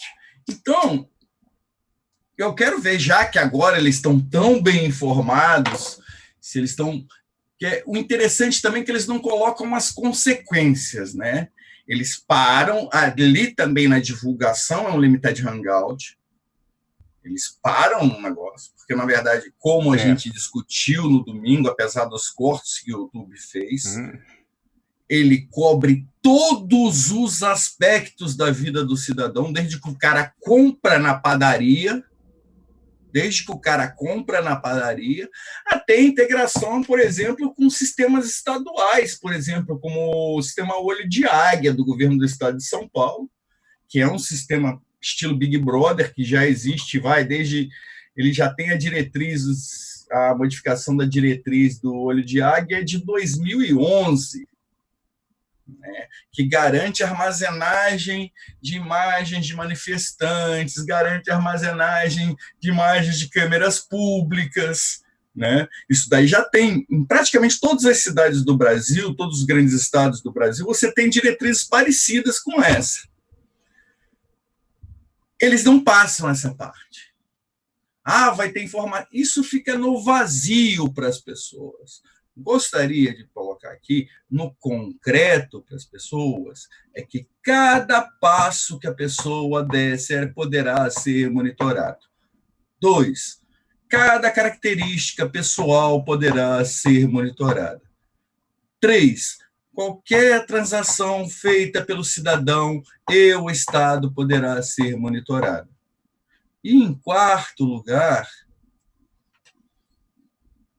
qualquer sistema governamental que se alimente de informações, que tenham dados, poderão ser monitorados. A questão da voz, como eu estava brincando, no domingo, eu não posso ligar nunca mais para o governo federal, porque vão gravar a minha voz e, através dessa gravação de voz, podem me identificar. Vou ter que passar a usar um voice charger, né, para alterar minha voz quando eu for ligar para o governo federal. Então, é importante que a gente saiba que isso é muito mais amplo. Segundo, as pessoas, esses partidos de oposição não vão fazer a sua tradicional oposição. Nem mesmo, espero estar enganado, não vão fazer nem mesmo o telequete tradicional que eles fazem. Tá? Segundo, para eles serem consequentes com essa denúncia, eles teriam que mostrar todo esse cabedal de decretos, regulamentações, portarias, porque nós temos várias portarias também. Eu ainda estou procurando isso daí, é porque isso fica enterrado nas profundas do Diário Oficial. Não só isso, Carlos. Se eles quisessem falar só de... Vamos supor aí que nessa perspectiva do Limited Hangout, eles querem falar só o que eles podem pendurar no pescoço exclusivo do Bolsonaro, que é o que eles estão fazendo com esse decreto, falando que é numa canetada. Tem muito decreto mais, como você está falando aí. O Piero vem falando desde o fim do ano passado dos decretos elaborados pelo pessoal do GSI. Começou ainda com o Etchegóin, tivemos vários esse ano. Só o Duplo Expresso fala disso. Se era para falar de decreto, poderiam falar da rearticulação do novo SNI. Aparatos de segurança. Pois é, a lei de anistia que eles já aprovaram antes ainda de cometer as violações, pelo menos na esfera administrativa, né? A centralidade do GSI na determinação agora da política externa e da segurança interna do Brasil. Todo o aparelho administrativo do fechamento de regime já foi aprovado e via decreto. Agora, o que depende de lei está passando no Congresso e em silêncio, com o silêncio do partido que é literalmente casado com o Intercept. Então, até se eles fossem falar só de decretos, eles poderiam ir além e falar dos decretos que o Piero vem tratando aqui no Duplo Expresso. Mas não, eles falaram desse porque, como você falou, a gente conseguiu aí construir uma massa crítica em torno desse decreto tratando disso. Então, eles tinham que se pronunciar. Os outros, talvez porque é uma coisa mais complexa e administrativa, não teve tanto impacto. Esse tem mais apelo, porque fala, o cara vai pegar o seu jeito de andar, vai pegar a sua íris, vai pegar a sua digital, o seu DNA, né? Isso é muito uma coisa que mexe com as pessoas, é mais fácil de fazer viralizar. Então, nesse eles tiveram que fazer. Agora, nos outros eles ocultaram. Então, mais uma vez aqui fica claro o papel de Limited Hangout do Intercept, Carlos Soberano. Carlos, me dá só uma palavrinha, só para poder deixar claro, porque às vezes as pessoas, quando ouvem um alerta como esse que o Carlos está trazendo, que o DE está trazendo, as pessoas falam o seguinte, olha, mas eu não devo nada, eu não não sou criminoso, não devo nada, então para que eu vou me preocupar com isso? Daí só quem está errado tem que se preocupar. As pessoas têm que botar na cabeça que por isso que é tão importante esse direito à privacidade, à não vigilância, pelo seguinte, o que você faz pode ser criminalizado, pode ser perfeitamente legal, importante, inclusive civicamente interessante, o que você faz no seu dia a dia. Mas isso daí, inclusive, estamos discutindo aí a lei antiterrorismo e tudo mais, isso pode simplesmente colar na tua testa o rótulo de criminoso e você rodar com base nisso. E aí eles vão utilizar essa base de dados monstruosa, orwelliana, né, para poder catar tua cabeça, para poder te lançar na tranca, para poder correr atrás de você. E, por outro lado, você pode não ter cometido nenhum ato ilegal, mas só tendo um banco de dados como esse, monstruoso, eles podem catar uma situação simples da tua vida, que diz respeito ao teu foro íntimo, por exemplo, você pulando a cerca, traindo sua esposa, Isso. você, sei lá, às vezes você... Na relação homoafetiva que você mantém no armário, né? Tudo isso daí. Exato. Usando drogas. Dentre outras drogas, dentre outras coisas, eles podem utilizar, exatamente porque há essa monitoração toda violentíssima, eles podem pegar esse dado e utilizar contra você para quê? Para te chantagear, para poder te tirar alguma coisa, para poder te forçar a fazer algo que o governo de plantão entenda que seja interessante. Às vezes você ocupa um determinado local, enfim, você pode interferir. Vamos lembrar o que fizeram com a Carmen Lúcia, a questão da homossexualidade dela. Já isso vai ser relevante para o comentário que eu vou fazer, mas prossiga, Fernando. Não, mas eu acho que é basicamente isso. As pessoas têm que ter clareza que quando você diz da bizarrice, do escândalo da construção de um cadastro como esse, de todos esses outros elementos que levam ao fechamento do regime e que dão espaço para o governo te atacar através de, enfim, construção de banco de dados, através de interceptação das suas comunicações, não se faz isso, essa crítica não se faz para poder proteger bandido, não tem nada a ver com isso. Tem a ver com o seguinte, a pessoa comum, com o Estado alargado desse jeito e super poderoso frente aos direitos e garantias do cidadão, ele pode utilizar isso contra você de diversas formas. Você pode não estar fazendo nada de errado, você pode utilizar isso contra você de diversas formas. Por isso que a gente tem que combater, por isso que a gente tem que indicar e criticar. Ô, Fernando, sabe por que você está certo? Porque até a voz do mainstream americano, o New York Times, alerta para esse risco exatamente com o teor que você fez aqui agora. Olha só, saiu uma matéria ontem, lá no New York Times, sobre a questão do reconhecimento facial. A gente já está indo muito além disso, né, com jeito de andar, DNA e o caramba. E aqui no lead, né, eles colocam, é um artigo de opinião lá, falando, ó, você está no cadastro da polícia agora, né? Nesse momento você está no cadastro da polícia, é o título desse artigo de opinião no New York Times. E aqui no lead eles colocam, a tecnologia de reconhecimento facial é a nova regra.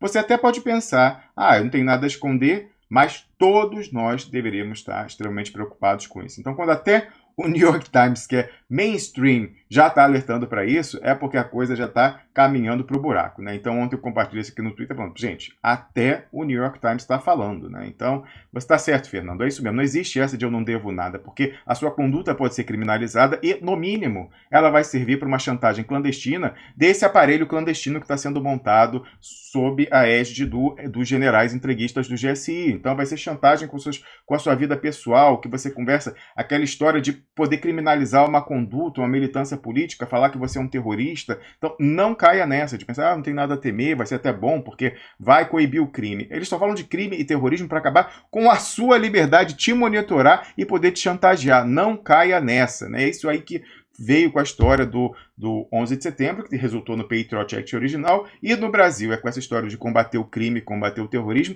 que eles estão fazendo o Patriot Act brasileiro. Está lá na exposição de motivos, nos projetos de lei para combater o terrorismo. Que terrorismo no Brasil? Eles vão fabricar, né? Não fabricaram aquela história de SSS, Sociedade Silvícola, Silvestre, sei lá o quê, secreta. Silvestre. Pois é, não fabricaram isso, eles vão fabricar. Aliás, o Piero está com essa tese, o Fernando, de que era importante para eles virar um membro, né, um aliado ex-OTAN dos Estados Unidos, para dizer, a gente está no alvo agora, então precisamos ter forças antiterroristas. Já encaminharam um projeto de lei para a Câmara, né, já tem o 1595, mas teve já uma iniciativa administrativa em que o GSI publicou, acho que uma portaria, alguma coisa que o Piero publicou, que saiu lá no Diário do Surto, Defesa Net, em que eles pegam um atual deputado, que é major, e que tem uma carreira militar brilhante, ele passou com distinção em todas as academias, e agora ele está parlamentar, né, nessa onda aí de militares que entraram no Congresso, e ele vai ser o chefe, parece, vai coordenar essa história da força antiterrorista. Então, em necessidade de falar, não, é por simetria, como os outros aliados OTAN têm, a gente tem que ter também, até porque viramos um alvo. Então, eles estão em busca da desculpa para criar esse aparelho repressivo, esse aparelho de inteligência clandestino, para monitorar todo mundo, chantagear todo mundo, criminalizar a conduta de todo mundo e conseguir, com esse hipercontrole, determinar os destinos do Estado sem precisando colocar um tanque na rua, sem precisar colocar a polícia do exército, sem precisar suspender eleição, suspender partido político. É o golpe militar do século XXI, é o golpe da inteligência, gente, usando a fase ostensiva judiciário. E a gente tem que lembrar também que quem está na cúpula do governo hoje, esses generais e outros militares, são da banda podre das Forças Armadas que, há relativamente pouco tempo atrás, estava explodindo sede da OAB, estava fazendo atentado no Rio Centro. O presidente da República reivindica esses valores, esse tipo de atitude, enfim, terrorista, abertamente terrorista por parte das forças de Estado. Então a gente tem que colocar isso na mesa também. Essa galera muito não bem tem lembrado. escrúpulo, não. E muito bem lembrado, quase explodiu o gasômetro, foi lá um herói dentro das Forças Armadas que impediu o gasômetro ali, um contingente... Capitão Macaco. Capitão Macaco impediu aquilo. Você imagina... Sérgio Macaco. Sérgio Macaco. Exatamente. Quantas pessoas... Um herói desconhecido. Que não é reconhecido, desconhecido, um herói dessa nação. Só uma parte, Rômulo. Por favor. Que tem um problema, também é um problema muito sério, tá? Um problema muito sério que as pessoas não percebem, principalmente quando você tem esse aparato militar, hoje com mais de 2.500 cargos de chefia dentro do Estado brasileiro. Nós temos que entender também que você que está na universidade, de repente aquela bolsa que você estava esperando, aquela parca bolsa que você estava esperando, aquela bolsa pode não chegar.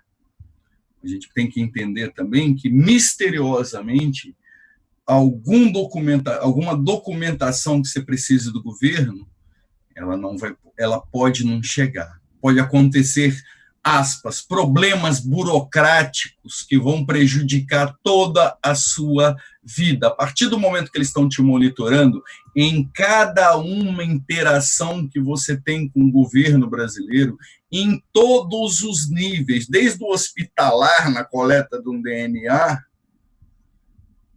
até uma consulta, até uma bolsa, até uma liberação de passaporte, tudo isso daí pode ser manipulado. Uma pessoa, por exemplo, de importância política, que vá fazer uma viagem internacional, de repente o passaporte dela pode apresentar um problema e ela não conseguir fazer a viagem a tempo para um compromisso político importante.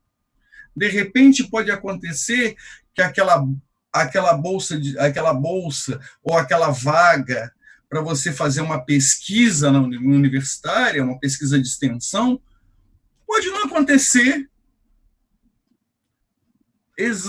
As pessoas têm que entender, um financiamento num banco público pode ser misteriosamente negado.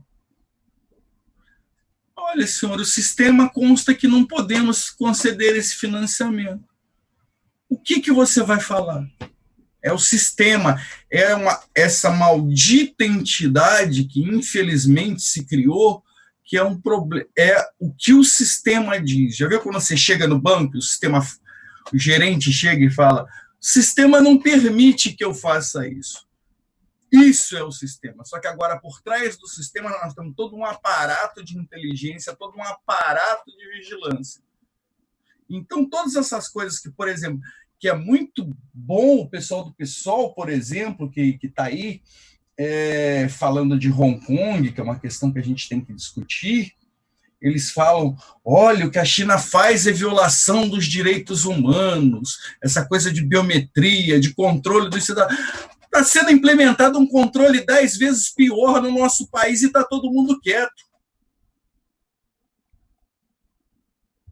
É 10 vezes pior na nossa cara e ninguém está falando nada. Então, é muito mais profunda essa questão.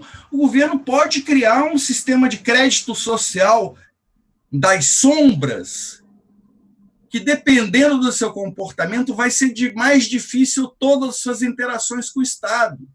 Pessoal que é militante da antiga, ou que conhece alguém que militou durante a ditadura militar, durante as primeiras greves dos anos 80, é só perguntar o que acontecia com aquele cara que era militante na fábrica e era demitido. Ele entrava para uma lista negra e não conseguia emprego em nenhuma fábrica mais daquele ramo industrial. Na verdade, o que está se criando é uma possibilidade de uma lista negra para todo e qualquer serviço do Estado. Então, é muito mais grave esse problema. Exatamente. É isso aí, né? E mais uma vez, para reforçar, você vê o papel de limited hangout do Intercept, né, do Glenn Greenwald. Então, eles tiveram que fazer um fogo de encontro, já que essa denúncia que a gente fez pegou, pautou, e aí eles vêm esvaziando, né, não trazendo, como o Caos falou, as consequências, que teria que falar, uma análise minimamente consequente, teria que falar dessas consequências disso daí, e também, né, escondendo os projetos de lei para o qual contribuem, do qual são parte os partidos de esquerda que venderam a alma a esse diabo fardado, inclusive para conseguir controlar a sua base, né? Rifar a sua base, inclusive elementos mais radicalizados. É o que eu estava conversando ontem fora do ar, o Caos e outras pessoas comigo, eu falando, gente, vai ter gente aí do PT jurídico que eles vão trazer a lista para o Heleno falar, bota esses aí, ó, na lista negra, então vai ser assim. Como é que o PT jurídico vai conseguir controlar uma base que ele rejeita dentro do PT? É eliminando esse pessoal inconveniente, passando o serviço para o regime. Então, é para isso que a gente está caminhando e por isso que a gente alerta. Você que é da base aí, de MST, da base, MTST, Movimento de Moradia, cuidado!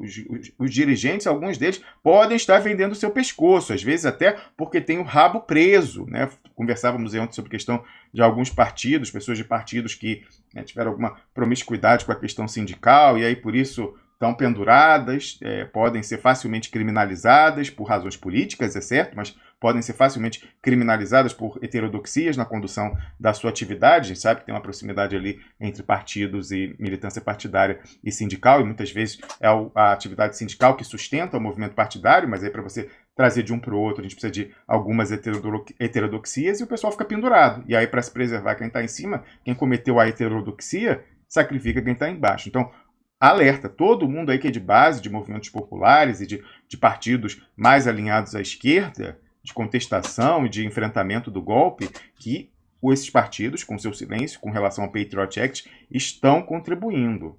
Mais uma vez, vale a navalha expressa. Não está falando de Patriot Act, ou então está falando agora como Limited Hangout junto com o Intercept, até segunda ordem está no esquema, né? E aí tem alguns outros temas que eu gostaria de tratar aqui ainda sobre Brasil, antes da gente fazer o nosso giro pelo mundo, que é o seguinte, né? Acho que eu vou falar desse aqui agora já, né? Ontem, eu fiquei surpreso, eu vou falar que muita gente ficou surpresa, mas eu fui o primeiro a ficar surpreso com isso daqui que eu vou colocar agora. Eu postei isso aqui tanto no Facebook como no Twitter ontem à noite, eu já estava na cama, você viu, ó. Ele está mostrando aqui, ó. Cadê? Ah, não, isso aí ele está com horário lá da Califórnia, por isso que não está. Mas aqui já devia ser 3 da manhã, eu acordado quando soube dessa história. Eu botei aqui. Mas é muita cara de pau. Um dos jornalistas, eu coloquei entre aspas, jornalistas, do Piguinho Vermelho, que consegue trabalhar, e esse é bom, o cara é fera, ele consegue trabalhar ao mesmo tempo para o Daniel Dantas, segundo o Paulo Henrique Amorim, e também para o George Soros. O cara consegue conciliar Daniel Dantas e George Soros. Pois então, ele que me acusou meses atrás de ser um infiltrado, de ser comprado, agir por dinheiro de fora, é simplesmente, além disso tudo, além de trabalhar para o Daniel Dantas, segundo o Paulo Henrique Amorim, e o George Soros, ele é simplesmente ghostwriter, sabe de quem? Da Joyce Hasselman. Ele tá no Piguinho Vermelho, escreveu o livro da Joyce Hasselman. Qual era o tema do livro? A Lava Jato. Louvando a Lava Jato. Você acredita nisso? Aí eu falei, amanhã eu conto tudo. No caso, hoje. Minha gente, assim, a vida é muito irônica, né? Então, primeiro eu vou mostrar... Ontem, aliás, eu mostrei no ar o Cidadão e foi por isso até que vieram me alertar. Aí, espectadores nossos, expressionautas, vieram me alertar para isso que eu desconhecia. Então, viram? Eu nem mencionei o nome do Cidadão ontem, Mas viram na tela que apareceu, né, quando eu comentava aqui daquele artigo, daquele artigo que a gente publicou no ano passado, justamente a propósito da questão da chantagem sobre a Carmen Lúcia. Escalaram gente do Piguinho Vermelho para nos detonar, dizendo que era um site misógino e homofóbico, porque a gente expunha uma chantagem, sendo independente da sexualidade da Carmen Lúcia. Aliás, naquele momento que eu trouxe para o público, não haveria necessidade, mas falar que eu mesmo sou gay, como é que eu poderia ser homofóbico? Não era essa a questão é que ela não era a homossexualidade da Carmen Lúcia que estava em questão. O que estava em questão era ela ceder a uma chantagem. Né? Ceder a uma chantagem. Mais uma vez, se ela quisesse preservar isso na esfera privada, renunciava à presidência do STF, renunciava até à própria cadeira de ministro do STF. Agora, ela permanecer lá e ceder e fazer a vontade do chantagista, que tinha esse material, aí não dá. Aí virou um affaire d'État, um assunto de Estado, uma questão de Estado, e tinha que ser exposta. E todo mundo ali sabia, e todo mundo ajudou a ocultar, e entraram para detonar a gente, para tentar desacreditar a denúncia, falando que não tinha nada a ver, que não era para falar disso, que nós éramos homofóbicos e misóginos. Eles variam, né, a pessoa, de acordo com a pauta, quem que vai nos atacar. Naquela oportunidade foi a Sinara Menezes, por ser mulher, e poder em tese, falar de machismo e misoginia. Mas, como eu mostrei ontem, ela não podia falar, porque ela mesma já fez diversos artigos misóginos, né, atacando a esquerda, no passado dela de direita, que ela esconde quando trabalhava para a revista Veja. Mas então, era o artigo aqui, para você procurar depois, olha, publicado em 25 de agosto de 2018, com o título Alerta, golpe ordena abate do Duplo Expresso via pena alugada de infiltrados. E aí, quando eu mostrava aqui o início, o pessoal capturou, né, ouviu o nome desse cidadão, coloquei o print aqui, que é Pedro Zambarda de Araújo. Ele consegue, ao mesmo tempo, trabalhar no Brasil 247 e no DCM, né, no Desconfie Cada Vez Mais, e no Brasil 247. O Brasil 247, Paulo Henrique Amorim falava que era do Daniel Dantas, na verdade, e o DCM, né, fontes me afirmaram que já recebeu, ou recebe até agora, não tem como dizer, eles poderão esclarecer, recursos da Open Society, né, do George Soros. Então, ele consegue, ao mesmo tempo, se é o caso, trabalhar para o George Soros e para o Daniel Dantas. Então, aí continuando aqui, né, ele, naquela oportunidade da Carmen Lúcia, fez uma postagem lá no Facebook, nos atacando, falando que a gente era homofóbico, que era um site esquisito, que veio para infiltrar a esquerda, destruí-la por dentro e tal, e blá blá blá. E aí marcou, né, a Sinara Menezes, que nos faz escalada para fazer o ataque, mas recebeu esse apoio, essas linhas auxiliares, como esse cidadão, né, e marcou outro aqui também que trabalha lá para o Daniel Dantas, segundo o Paulo Henrique Amorim, né, o Leonardo Stolpe. E aí todos vieram para a festa, né, aqui, me marretar. E aí você vê a própria Sinara Menezes falando, para mim são infiltrados, o Nassif tem razão.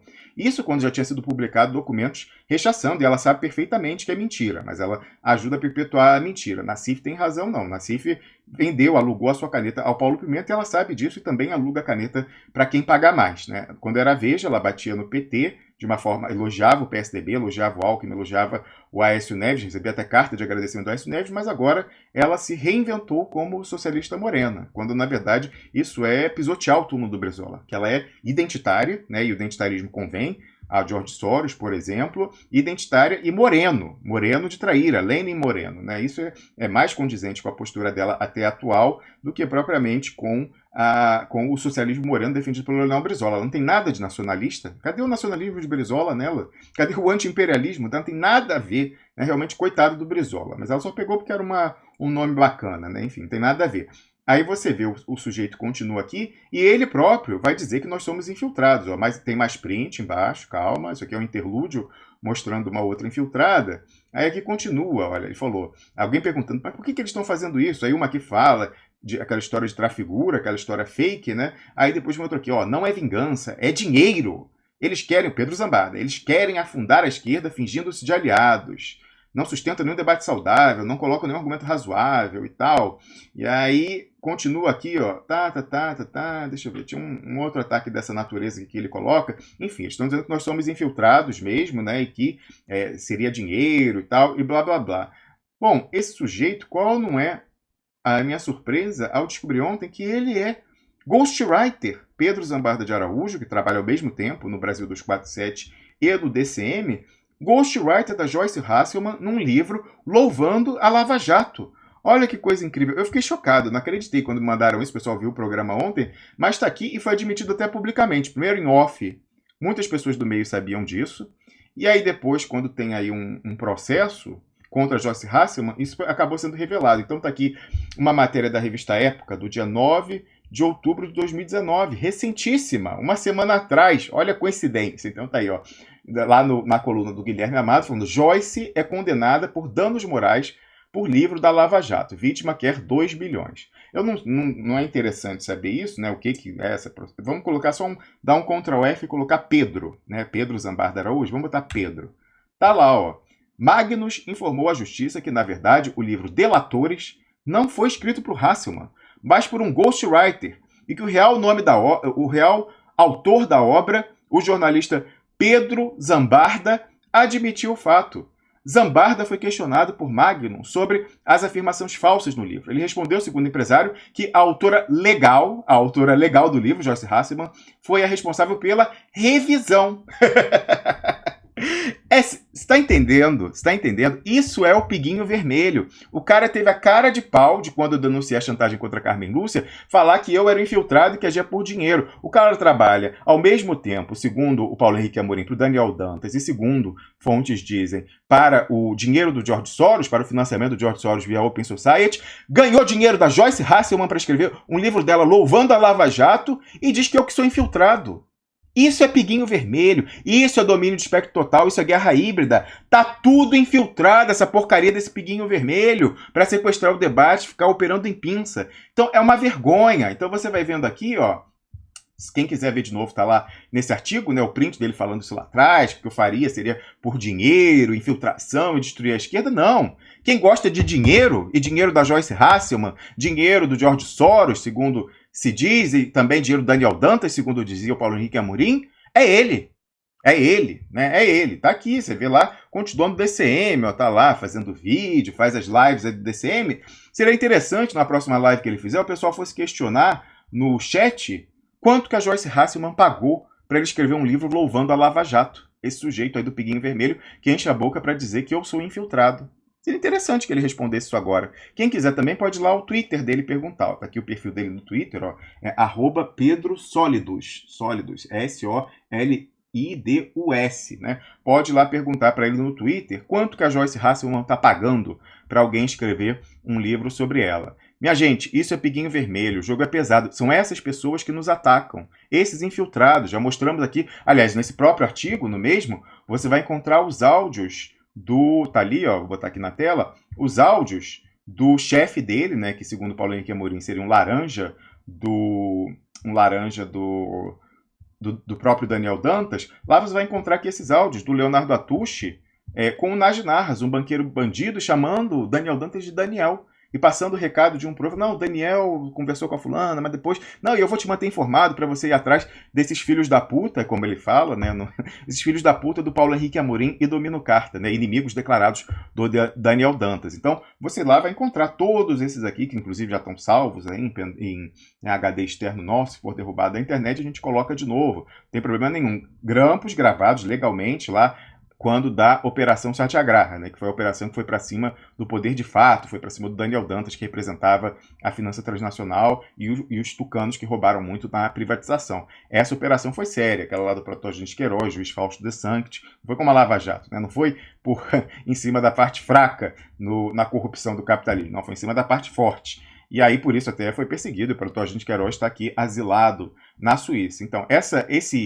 esse artigo, né, de quando foi ordenado o nosso abate por ocasião da Carmen Lúcia, ele é muito instrutivo, né? E a propósito da própria Sinara Menezes, eu mostrei ontem algumas das manchetes das matérias que ela escrevia quando estava trabalhando na Veja. Olha só, ela que nos acusou de ser machista e misógino, ela lá quando estava na Veja escreveu, quando a Marta Suplicy era prefeita de São Paulo pelo PT, que a Marta faliu São Paulo. Aí depois ela fez olha só, elogiando o Alckmin, falando, ó, pouco sal, muitos votos. Ganha força uma safra de políticos com imagem de honestidade, jeito de síndico e nenhum carisma. Bom para o país. Bom para o país. Essa se diz socialista, hein? Socialista e morena. Continuando, olha o socialismo dela. Matéria elogiando o Aécio Neves. Olha o texto que ela escreveu, que recebeu, inclusive, na Veja, que recebeu na semana seguinte, uma carta de agradecimento do próprio governo, tocado àquela altura pelo Aécio Neves em Minas Gerais. Título da Sinara Menezes, lá na Veja. uma empresa chamada Minas. Em apenas 2 anos, o Estado sai do vermelho graças a um processo de saneamento baseado em métodos da iniciativa privada. O que tem de socialismo nisso aqui? Por favor. Pois é, ela se pintou agora, ela se diz socialista morena, né? Continuando aqui, escreveu artigo batendo no filho do Zé Dirceu, tá aqui esse aqui intitulado lá na Veja, um caso para o CFJ. Tem aqui também matéria falando que esquerdistas são ultrapassados e que o liberalismo aqui é a onda atual. Quer dizer, isso alguém que se diz agora socialista, né? Socialista. Socialismo para ela, né? Tá aqui. Ah, não, essa foi a pior, olha. Ela naquela altura nos acusava de sermos machistas e misóginos. Ela mesma escrevendo, usando a sua condição de mulher para poder desferir um ataque machista contra Marta, que tentava a reeleição, dizendo o seguinte, ó, Marta e seus 2 maridos. Né? Ó, lá na Veja, mais uma vez, ali quando ela caminhava para a reeleição e foi derrotada pelo José Serra. Então, a Sinara Menezes alugando a pena para interesses do PSDB naquele momento ali contra o PT. E aí foi ela, também isso foi incrível quando eu descobri, ela que fez aquela entrevista nas vésperas da eleição, lá em que a Marta é derrotada pelo Serra, em 2004, com a namorada atual do namorado Suplicy, em que ela fala o seguinte, ó, a namorada, nas páginas amarelas da Veja, ó, Eduardo destravou. Ó, o título da matéria, a namorada de Eduardo Suplicy diz que o senador mudou para melhor após a separação, mas que o mesmo não aconteceu com Marta. Quem faz isso? A Sinara Menezes fez essa entrevista e deu esse lead nessa entrevista de página amarela na véspera, que sai na véspera daquela votação de segundo turno entre a Marta Suplicy e o José Serra. Então, minha gente, é essa sujeita, vou voltar lá para cima, que falou que nós somos os infiltrados e que Nassif tem razão. Tá lá o comentário dela aí na tela, ó. Para mim são infiltrados, o Nassif tem razão. É esse sujeito que recebeu grana da Joyce Hasselman para escrever um livro louvando a Lava Jato, que fala, olha aqui, tá lá, ó. Não é vingança, tá aí na tela. Não é vingança, é dinheiro. Eles querem afundar a esquerda fingindo-se de aliados. Somos nós que nos fingimos de aliados. Quer dizer, uma escrevia o que escrevia quando era da Veja, o outro, até hoje, não só trabalha aí para, né, capitais que podem ser da direita, Daniel Dantas e George Soros, se for o caso, mas, além disso, recebe grana da Joyce Hasselman para escrever um livro louvando a Lava Jato e vem dizer que eu que sou infiltrado. Claro, a gente está atrapalhando o jogo deles, a gente está desarticulando as 2 pernas da pinça, né? Uma que vem pela direita e outra que vem supostamente pela esquerda para sequestrar o debate público, fazer o pastoreio, o herding. Então, mais uma vez, botar aqui a matéria da época, se você tem alguma dúvida, olha, tá aqui, ó. Magnus, né, a pessoa que processou a Joyce Hasselman e ganhou, informou à justiça que, na verdade, o livro Delatores, louvando a Lava Jato, não foi escrito por Joyce Hasselman, mas por um ghostwriter, e que o real autor da obra é o jornalista Pedro Zambarda.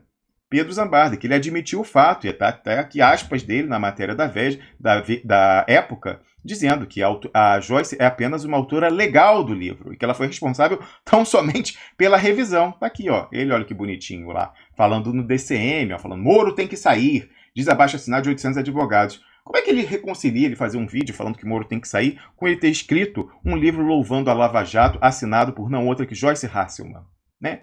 Isso, minha gente, isso aí é piguinho vermelho, isso aí é domínio de espectro total, isso aí é guerra híbrida, é por isso que a mensagem do Duplo Expresso é inconveniente, é por isso que a gente é sabotado, como provamos ontem pelas redes sociais estadunidenses, Facebook, YouTube. Essa mensagem, perder o controle dos 2 polos supostamente antagônicos, é inadmissível para o prosseguimento do golpe. É por isso que quem participa do Duplo Expresso tem o seu celular hackeado pela inteligência do Exército, como a gente já mostrou aqui também com prints, é porque a gente está mexendo na ferida. E mais uma vez, né, a gente muitas vezes fica um pouco desesperançoso com o estado atual do Brasil, falando que está tudo perdido, né, só daqui a 20 anos. Se tivesse tudo perdido, eles não iam gastar os recursos que gastam para combater, né, algumas dezenas de pessoas imbuídas de um ativismo, né, mas que tem recursos limitadíssimos. Já falei, o nosso orçamento aqui totalmente coberto com doação do pessoal que nos assiste, fica entre 500 e 600 dólares. Imagina se cada pessoa que consegue juntar 500, 600 dólares fizesse um Duplo Expresso para falar da pinça da guerra híbrida. Eles têm medo do exemplo, eles têm medo que isso multiplica, eles têm medo que o nosso alcance aumente. É por isso que eles nos atacam e tentam nos silenciar nas redes sociais e escalam esses jornalistas vendidos do Piguinho Vermelho para bater na gente, para as pessoas que têm a mesma interseção ali de alcance. Então, são esses veículos bandidos, é essa mensagem que é disruptiva. E se não tivesse risco, na narrativa deles. É certo, a briga é desigual, extremamente assimétrica, nós estamos em desvantagem, até porque o nosso time sequer entrou em campo, já que como técnicos a gente tem esse pessoal infiltrado, mas se tivesse tudo dominado, não teria por que gastar os recursos que eles gastam tentando nos detonar, derrubando o caos soberano de transmissões nossas, tentando descobrir o IP dele, tentando descobrir onde que ele está localizado. Eles têm medo, e eles vão ficar com mais medo ainda, porque eles sabem que vem a grande crise global. Então, o Brasil pode virar o Equador amanhã, já vamos falar aí com o Fernando do Equador. Eles têm medo, imagina, num contexto de grande crise, 600 duplos expressos. Eles perdem o controle do mercado de opinião, isso é inadmissível para eles, perder o pastoreio. Então, você vê, eles contam para isso com esses infiltrados, esse pessoal que se vende a Daniel Dantas, possivelmente, né, segundo falava Paulo Amorim, a George Soros, possivelmente também, como seria o financiamento lá do DCM, e se vendem até a Joyce Hasselman e o esquema da Lava Jato. E depois faz live, falando de que Moro tem que sair. Essa é a cara de pau, esse pessoal é fingido e é vendido. E depois você vê que eles batem a carteira e gritam pega ladrão. Como eles próprios são infiltrados e vendidos, eles falam que nós aqui no Duplo Expresso somos infiltrados e vendidos. Isso é guerra híbrida na veia, guerra híbrida intravenosa, gente. Então, era importante falar isso aqui hoje. Eu imagino que talvez Fernando e Caos tenham algum comentário sobre isso. Fernando, abre seu microfone. Tá fechado. Abra aí seu microfone. Fernando Nogueira, eu não consigo. Beleza. Oi? Não, eu acho muito interessante isso, cara. Eu acho que, antes de mais nada, essa cara de pau desse Pedro Zambada, que nem para poder dizer que a Joyce Hasselman trouxe as informações, ele simplesmente colocou no livro, né? Ele coloca, ele afirma que ela simplesmente foi a revisora, ela ficou responsável pela revisão. Então, em tese, ele que inventou as informações falsas, né? E ela simplesmente fez a revisão. É muito interessante isso. E esse negócio também da Sinara Menezes babando o ovo de Aécio Neves aqui em Minas Gerais, né? Que todo mundo que vive aqui, que tem um mínimo de orientação progressista, sabe que o governo, né, foi longe de ser um bom governo aqui, né? Não só o dele, mas também o do Anastasia, que é o pupilo dele, foi professor lá na minha alma mater, né, na Universidade Federal de Minas Gerais, professor de Direito Administrativo lá. Mas, assim, é muito interessante essa galera, e o quão perigoso né, Romulo? Essa galera, quão perigoso é alguém que não é comprável, né? Alguém que não... Exatamente. Que não se vende, não se dobra por valor algum. Que não se intimida também, né? O pessoal já tentou me intimidar, entraram na minha casa aqui. Eu falei, não, então agora que eu vou falar mesmo. Isso é perigosíssimo, cara. Assim, é muito... isso, o pessoal fica com algumas coisas na mão aí, né? Para não baixar muito o nível. Com esse tipo de coisa, cara. É muito legal. A cara de pau desse filho da puta. É isso aí, Caos, assim, terrível. Caos Soberano, você que escreveu aí um artigo sobre sismogênese, no contexto da guerra híbrida, para você conseguir controlar uma sociedade, né? Sismogênese é a criação e administração de um conflito muitas vezes simulado, né? O conflito entre PIG, Partido da Imprensa Golpista, Globo e seus auxiliares, e Piguinho Vermelho, né? É capitaneado por 247 DCMs da vida. Isso é um telequete, mas com isso você sequestra, você cria uma falsa divisão, mas você administra, porque, né, tem as respectivas bolhas e base, com isso você consegue controlar, criando e administrando essa divisão. Como é que você reage a essa informação, Caos Soberano, de que a pessoa que nos acusava tempos atrás aí de ser infiltrado e fazer tudo por dinheiro, mostra que ela própria é uma infiltrada e que faz tudo por dinheiro, inclusive ser ghostwriter da Joyce Hasselman num livro louvando a Lava Jato e pavimentando a sua carreira política, seu lançamento como candidata a deputada? Eu acho que nessa questão aí, eu acho que na verdade, eu acho que você está se confundindo. E quando eles falam ali que você não, que o Duplo Expresso não consegue debater em termos razoáveis, Esses termos são os termos financeiros, Rômulo. Porque, na verdade, é isso que importa para essa galera. Os termos razoáveis é aquela comissão, é aquele patrocínio. É o banner de estatal, né? O banner de estatal. Aquele banner de estatal na época boa, que tinha aquele banner bacana de 200 mil. Por mês, hein? Cada banner. Tinha site aí, né, o Caos, que tinha banner do BNDES, da Petrobras, da Caixa Econômica, Banco do Brasil. Aí você imagina, cada um saindo a 200 mil por mês, hein? Olha que maravilha. Eu já vi blog de tecnologia, eu já comentei com você, eu vi blogs na época de software livre, né, que divulgavam numa época que o governo Lula, inclusive, incentivava o software livre. O pessoal tinha 100, 200 mil views por dia e o pessoal não conseguia um mínimozinho, nem um AdSensezinho do governo lá de 50 conto por mês, né? Isso daí, quando o cara entrava na licitação, tal, fazia tudo, cumpria todos os requisitos e não pingava essa grana, né? Mas agora acho que eles devem dar boas-vindas, acho que tem um novo companheiro de bancada aí para essa galera, é uma pessoa que sabe, como vou dizer, sabe conversar nos mesmos termos financeiros deles, né? Que é o deputado do PSE, deputado do PSL, atual PSDB, o Alexandre Frota.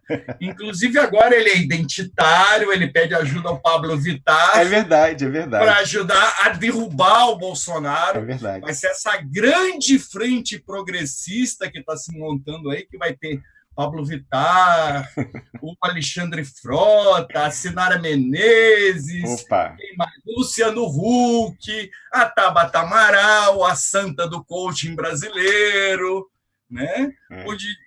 Inclusive ontem, lembrar de coaching, ontem eu vi um coaching financeiro ontem, eu estava abrindo o Duplo Expresso, a propaganda... Carlos, só antes de você falar disso aí, eu vou botar aqui na tela, para quem não entendeu a sua referência, né? A gente riu muito ontem, quando o Alexandre Frota anunciou lá, dizendo que sexta-feira, dia 18, portanto depois de amanhã, ele estará às 15 horas ao vivo com o Leonardo Atushi no Brasil 247. Será que o Pedro Zambarda vai estar lá também? Vamos perguntar para ele lá no Twitter dele, galera. E lá na próxima live que ele fizer no DCM, já que ele trabalha para os dois, pode ser que ele esteja lá também.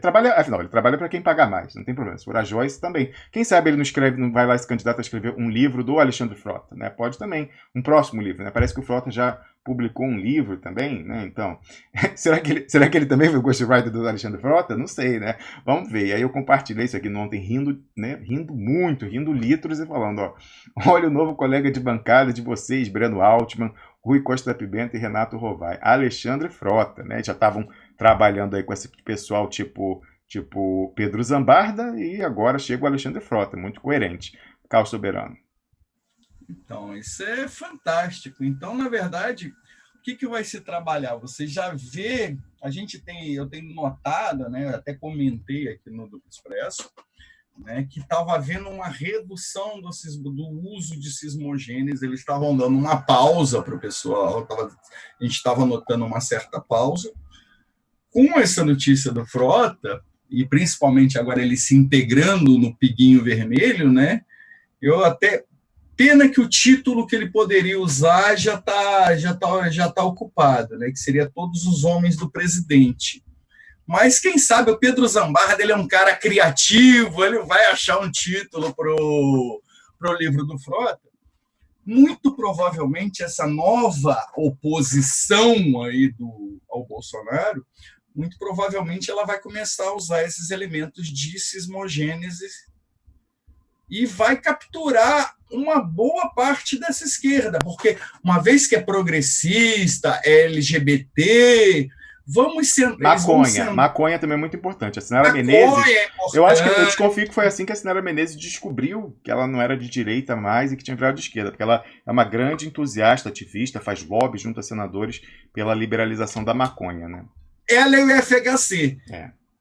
Ela e o FHC. Então eles vão passar a discutir essas questões primordiais. Diz que ela gosta de açapão, né? Ela coloca isso na biografia dela, na bio do Twitter. De repente, aqueles space cakes, né? Que o pessoal faz aí meio batizados. Mas brincadeiras à parte, continua aí, Carlos.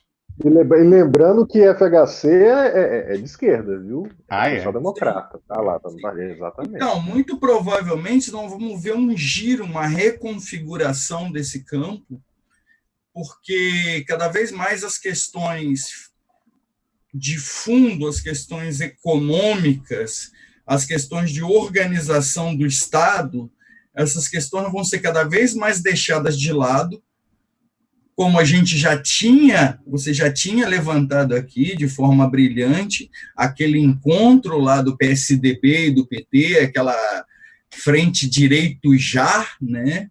Mas os direitos não é o direito ao trabalho, a gente tem que deixar claro, não é essa coisa feia de direito trabalhista, não é essa coisa feia de direito a se aposentar, não é essa coisa feia de direito a ter um futuro digno. Não, isso daí é feio, sujo, mal, isso daí não pode ser discutido. Tá? Isso é coisa de infiltrado. Isso é ultrapassado. Isso é ultrapassado. Isso é ultrapassado, como a Sinara falou. Isso é uma coisa. O Haddad também, porque agora é a Revolução 4.0, é o mundo maravilhoso do coaching da Bolsa de Valores, né? Da Santa Tábata do coaching brasileiro. Né? Isso daí é tudo ultrapassado. Essas coisas que o Duplo Expresso fala, que o Duplo Expresso bate, nacionalismo, construção de uma indústria nacional, geração de emprego, isso é tudo coisa ultrapassada. A gente tem que focar são nessas pautas que são fundamentais. LGBT, liberação da maconha, o que mais? Qualquer palhaçada que... É só se abrir, se você quiser saber os temas que eles vão tratar, você faz o seguinte, abre a página do Open Society, vê o que eles estão falando lá, e vão ser exatamente esses temas que vão ser tratados por essa dita frente de oposição. Porque no final eles vão ver, para combater Bolsonaro só tem um nome, Luciano Huck. Porque, na verdade, é isso que está se configurando. Infelizmente, é isso que nós estamos configurando. Uma boa parte dessa dita oposição, dessa dita esquerda, vai abraçar isso e vai falar, dentro daquele discurso que já foi usado pelo Haddad, que é civilização contra a barbárie, eles vão adotar esse discurso, enquanto você, base do movimento popular, você, base do movimento operário, você que está ralando na luta aí na fábrica, você que está ralando na luta na ocupação de terra, você que está ralando aí na luta por moradia, você pode ter certeza, o cadastrozinho lá dos generais, ele vai ser preservado. Os cargozinhos no aparato estatal vão ser preservadas com essa frente. Ninguém vai mexer com eles. Ou seja, eles já garantiram o domínio e o controle do Estado para o futuro. Já está garantido. Quem quer que seja. Seu Fernando Haddad, vocês acham que ele vai mudar toda essa regulamentação, toda essa estrutura que foi montada com tanto sacrifício pelos militares? Vocês acham? Vocês acham que o Luciano Huck vai desmontar essa estrutura? Não, porque tem que combater, por exemplo, como o Lenin Moreno, já dando uma introdução no que a gente vai começar a comentar daqui a pouco, como o Lenin Moreno, quis criminalizar os indígenas colocando como terroristas, como saqueadores, como bandidos, vamos prestar muito bem essa atenção nessa palavra, como bandidos, como vândalos, como prestar bem atenção nessas palavras, porque vocês vão ouvir muito isso no futuro. Bandidos, terroristas e vândalos. Exatamente. E podem ter certeza que esse crachazinho, um desses 3 crachazinhos, se não os 3, vão ser colados em você, que está preocupado em fazer a luta real, a luta por direito, a luta por condições mínimas de vida e dignidade. Exatamente. Exatamente, Carlos Soberano. Para concluir essa parte, por favor, Fernando. Só uma palavrinha. E é por causa dessas questões todas, e daí que muito bem foi colocado pelo Carlos e foi levantado, inclusive, por você, Romulo, é que não dá para ficar com esse fetiche da unidade da suposta esquerda nem nada. Contra essa galera tem que dar combate. Não tem jeito. O Brasil, não tem... Fernando, o Brasil é o único lugar em que se defende união com infiltrado. Eu nunca vi isso na minha vida. Não dá, cara, não dá. Existe esse fetiche na esquerda da unidade. Não, com certas coisas nós não podemos mediar. Com certas coisas não dá, cara, não dá. Não dá para a gente continuar do jeito que a gente fazia antes dessa derrota estratégica, que inclusive nos levou à derrota. Uma das coisas mais importantes que nos levou a essa situação catastrófica na qual a gente vive, a gente tenta resgatar, é ter colado com essa galera. Foi indispensável. É ter tentado discutir. Foi indispensável. O trabalho de gente como o PT Jurídico e Piguinho Vermelho foram indispensáveis para a gente chegar até onde a gente está. Quem não entendeu isso sequer começou a compreender o que aconteceu no Brasil, Fernando. Você tem toda a razão. E por falar nisso, né, cuidado que a gente tem que ter com infiltrados, eu queria fazer um alerta aqui para o pessoal do PCO, que tem uma militância bacana, muita gente nos assiste, que é o seguinte: cuidado que vocês podem, sem saber, estar sendo expostos a rabo preso de outras pessoas, é coisa complicada, que mais tarde pode ser usada para dizer que vocês são bandidos e já entrarem aí na eliminação. A que eu me refiro, né? Ontem saiu essa informação, quer dizer, não foi ontem, mas trouxeram para o meu conhecimento o expressionauta Vítima BER, mandou para mim aqui uma notinha plantada lá na coluna Radar da Veja. Já eu mostro o conteúdo, mas o título é o seguinte, ó, que saiu no dia 14, falando o seguinte, ó: petistas que ganharam na Mega Sena vão bancar caravana até Lula. E aí ele coloca aqui como, né, um teaser para o pessoal aplicar. Ó, e você, se ganhasse na Mega Sena, abriria a carteira? Pois é, os petistas ganharam na Mega Sena, vão bancar caravana até o Lula. Aí quando você entra lá, você vai encontrar essa notinha aqui, ó. O grupo de petistas que ganhou o bolão da Mega Sena no mês passado, ele botou vão bancar, mas vai bancar, né? O grupo vai bancar o aluguel de 13 ônibus-leito para levar a militância a Curitiba no dia 27 de outubro, para o aniversário de Lula. Cada um deu R$3.000 na vaquinha. Esse evento, né, eu acredito, pelo que eu ouvi, que seja organizado, seja um evento do PCO, não é um evento do PT. Parece que o PT sequer oficialmente está apoiando. Então, conversaram aí com diretórios e tal, e o de Brasília organizou isso aí pegando esse dinheiro. Esse dinheiro, você que é expressionauta sabe, que é extremamente suspeito, né? Da turma do Paulo Pimenta. Eu reafirmo aqui, até hoje, ninguém, nem na assessoria da liderança do PT, sabe quem ganhou e quem não ganhou, né? Ninguém sabe quantas cotas tinham cada um. Uma matéria que saiu lá no Zero Hora, plantada pelo pessoal do Paulo Pimenta, dava a entender que eram apenas 7 ganhadores, eu acho, falando que a secretária tinha lista com 7 nomes, não diziam quem eram os 7. Mas imagina, repartir 120 milhões entre 7 pessoas. Quanto que não ganhou cada um ali? É muita coisa, né? Tinha aquela história do motorista que tinha 6 cotas, então só aí dava 15 milhões de reais. Essa história é muito esquisita desse dinheiro, sabendo que as loterias do Brasil são fraudadas. Eu mostrei aqui uma matéria de 2009 que falava que o COAF estava desconfiado porque apenas 30 indivíduos tinham ganhado mais de 1.800 vezes nas loterias da Caixa Econômica. Vamos lembrar daquele dinheiro do Gedel Vieira Lima, que ele próprio foi diretor de lotéricas da Caixa Econômica, dinheiro novinho lá, né, que certamente saiu do banco, e muita gente falou, começando aí com a observação do Rubem Gonzalez, que aquilo seria dinheiro desses prêmios da Mega Sena, que eles veem quando ninguém ganha, eles fazem um jogo lá e tiram, é um dinheiro que ninguém vai poder questionar depois, né? Sai livre de impostos, livre de tudo. Ninguém foi, você veja que esquisito, né? Ninguém foi atrás para saber a origem, o trânsito bancário daquele dinheiro, porque não existe isso. Para você sacar uma quantidade de 51 milhões, aquilo saiu do sistema bancário. Por que ninguém foi atrás?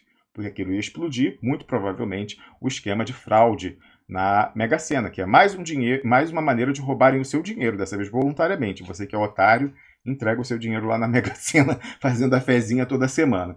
Pois é, então, aí você vê que aquele dinheiro esquisito, né? Lembrando que Paulo Pimenta é uma pessoa que o seu primo diz, o seu próprio primo, Maíco Pimenta, diz ser criminoso, né? Se você não conhece essa história, você vai lá em duploexpresso.com, coloca no campo de pesquisas paga, e você vai encontrar uma matéria, um vídeo e também texto com o primo dele falando que agia como laranja dele num negócio de esquentamento de dólar frio vindo do Uruguai, em exportação fantasma de arroz e também de esquentamento de reais frios na rede de postos de gasolina da família, sendo que ali é uma região de tríplice fronteira, né? E tríplice fronteira sempre tem muito tráfico. Tráfico é um sinônimo de comércio, né? Tráfico. Não se usa mais. Eu não sei porque hoje em dia tráfico é associado só a droga, armas, órgãos, etc. Tráfico é qualquer tipo de comércio, enfim. Mas ali bomba, né? Todo tipo de atividade comercial, às vezes legal, às vezes ilegal, bomba. E quando ela é ilegal, ela precisa ser esquentada, né? Até hoje, isso é a ponta do iceberg. Saber que ele esquentava dinheiro com operação. O Paulo Pimenta, líder do PT na Câmara, esquentava com exportação fantasma e posto de gasolina. Isso é a ponta do iceberg. A gente quer saber de onde que vinha esse dinheiro frio que precisava ser esquentado. Essa parte o primo não comentou ainda, né? Não comentou ainda, mas falou que era o laranja do Paulo Pimenta. Pois então, é essa pessoa que está aí com esses amigos dele aí do bolão que estão botando 13 ônibus para o evento do PCO. Eu, se fosse o pessoal do PCO, recusava essa ajuda. Não vale a pena ficar exposto, expor a sua base a uma criminalização do regime, né? Não vale. 13 ônibus num ato, vale você se aproximar dessa gangue do Paulo Pimenta? Eu saía fora se fosse. Então eu marquei aqui, porque até a minha consciência me obriga, né? Marquei o partido, botei. Atenção PCO. Cuidado para não se melarem com esse dinheiro esquisito da turma do Paulo Pimenta, contaminando o evento de vocês, o evento legítimo que a gente apoia. Tem que ir para Curitiba mesmo, tem que estar lá, presença na rua, etc, etc. Mas agora, com o dinheiro do pessoal do Paulo Pimenta, não. Né? Que aí você ainda expõe a sua base à criminalização posterior pelo regime.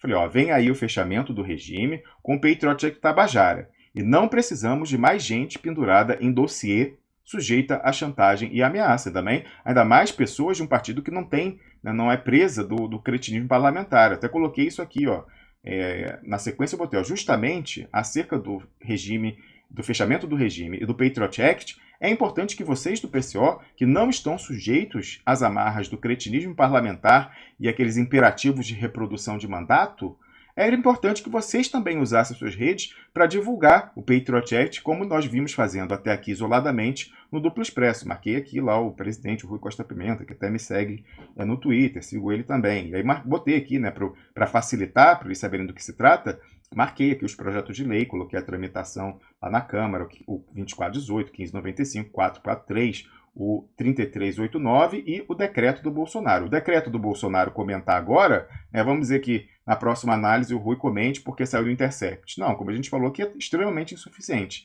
O que sai lá é incompleto e também é para ocultar, em boa medida, os projetos de lei que dependem da cooperação dos parlamentares da oposição. Olha a listinha aqui de quem está na comissão e falta. Ó, Marcelo Freixo, está aqui, ó, estrela do PSOL, Nelson Pellegrino, do PT da Bahia, Paulo Teixeira, do PT de São Paulo, Rui Falcão, do PT de São Paulo, Áurea Carolina, do PSOL de Minas Gerais, a Marielle de Belo Horizonte, tem também o pessoal do PDT, do PCdoB, do PSB, todo esse pessoal. Aí é complicado. O decreto que dá para pendurar no Bolsonaro, aí pode falar. Agora, esses que dependem da cooperação da suposta oposição, aí esse não pode. Então, justamente como o pessoal lá do PCO não tem esse imperativo de reprodução de mandato, não tem essa lógica do cretinismo parlamentar, é importante que eles não fiquem essa amarra a qual está sujeito o PT, né, e outros partidos, PSOL, PCdoB, etc., e ajudem a gente a falar de Patriot Act Tabajara para além desse decreto. A maneira que o Intercept falou foi a maneira clássica do fogo de encontro, da contenção de danos, do limited hangout. Então fica aqui o alerta para o pessoal do PCO não se contaminar com o dinheiro esquisito do Paulo Pimenta e depois vir a ser chantageado pelo pessoal do regime, nessa perspectiva de fechamento que precisa ser denunciada por todos, inclusive pelo pessoal do PCO. Duplo Expresso.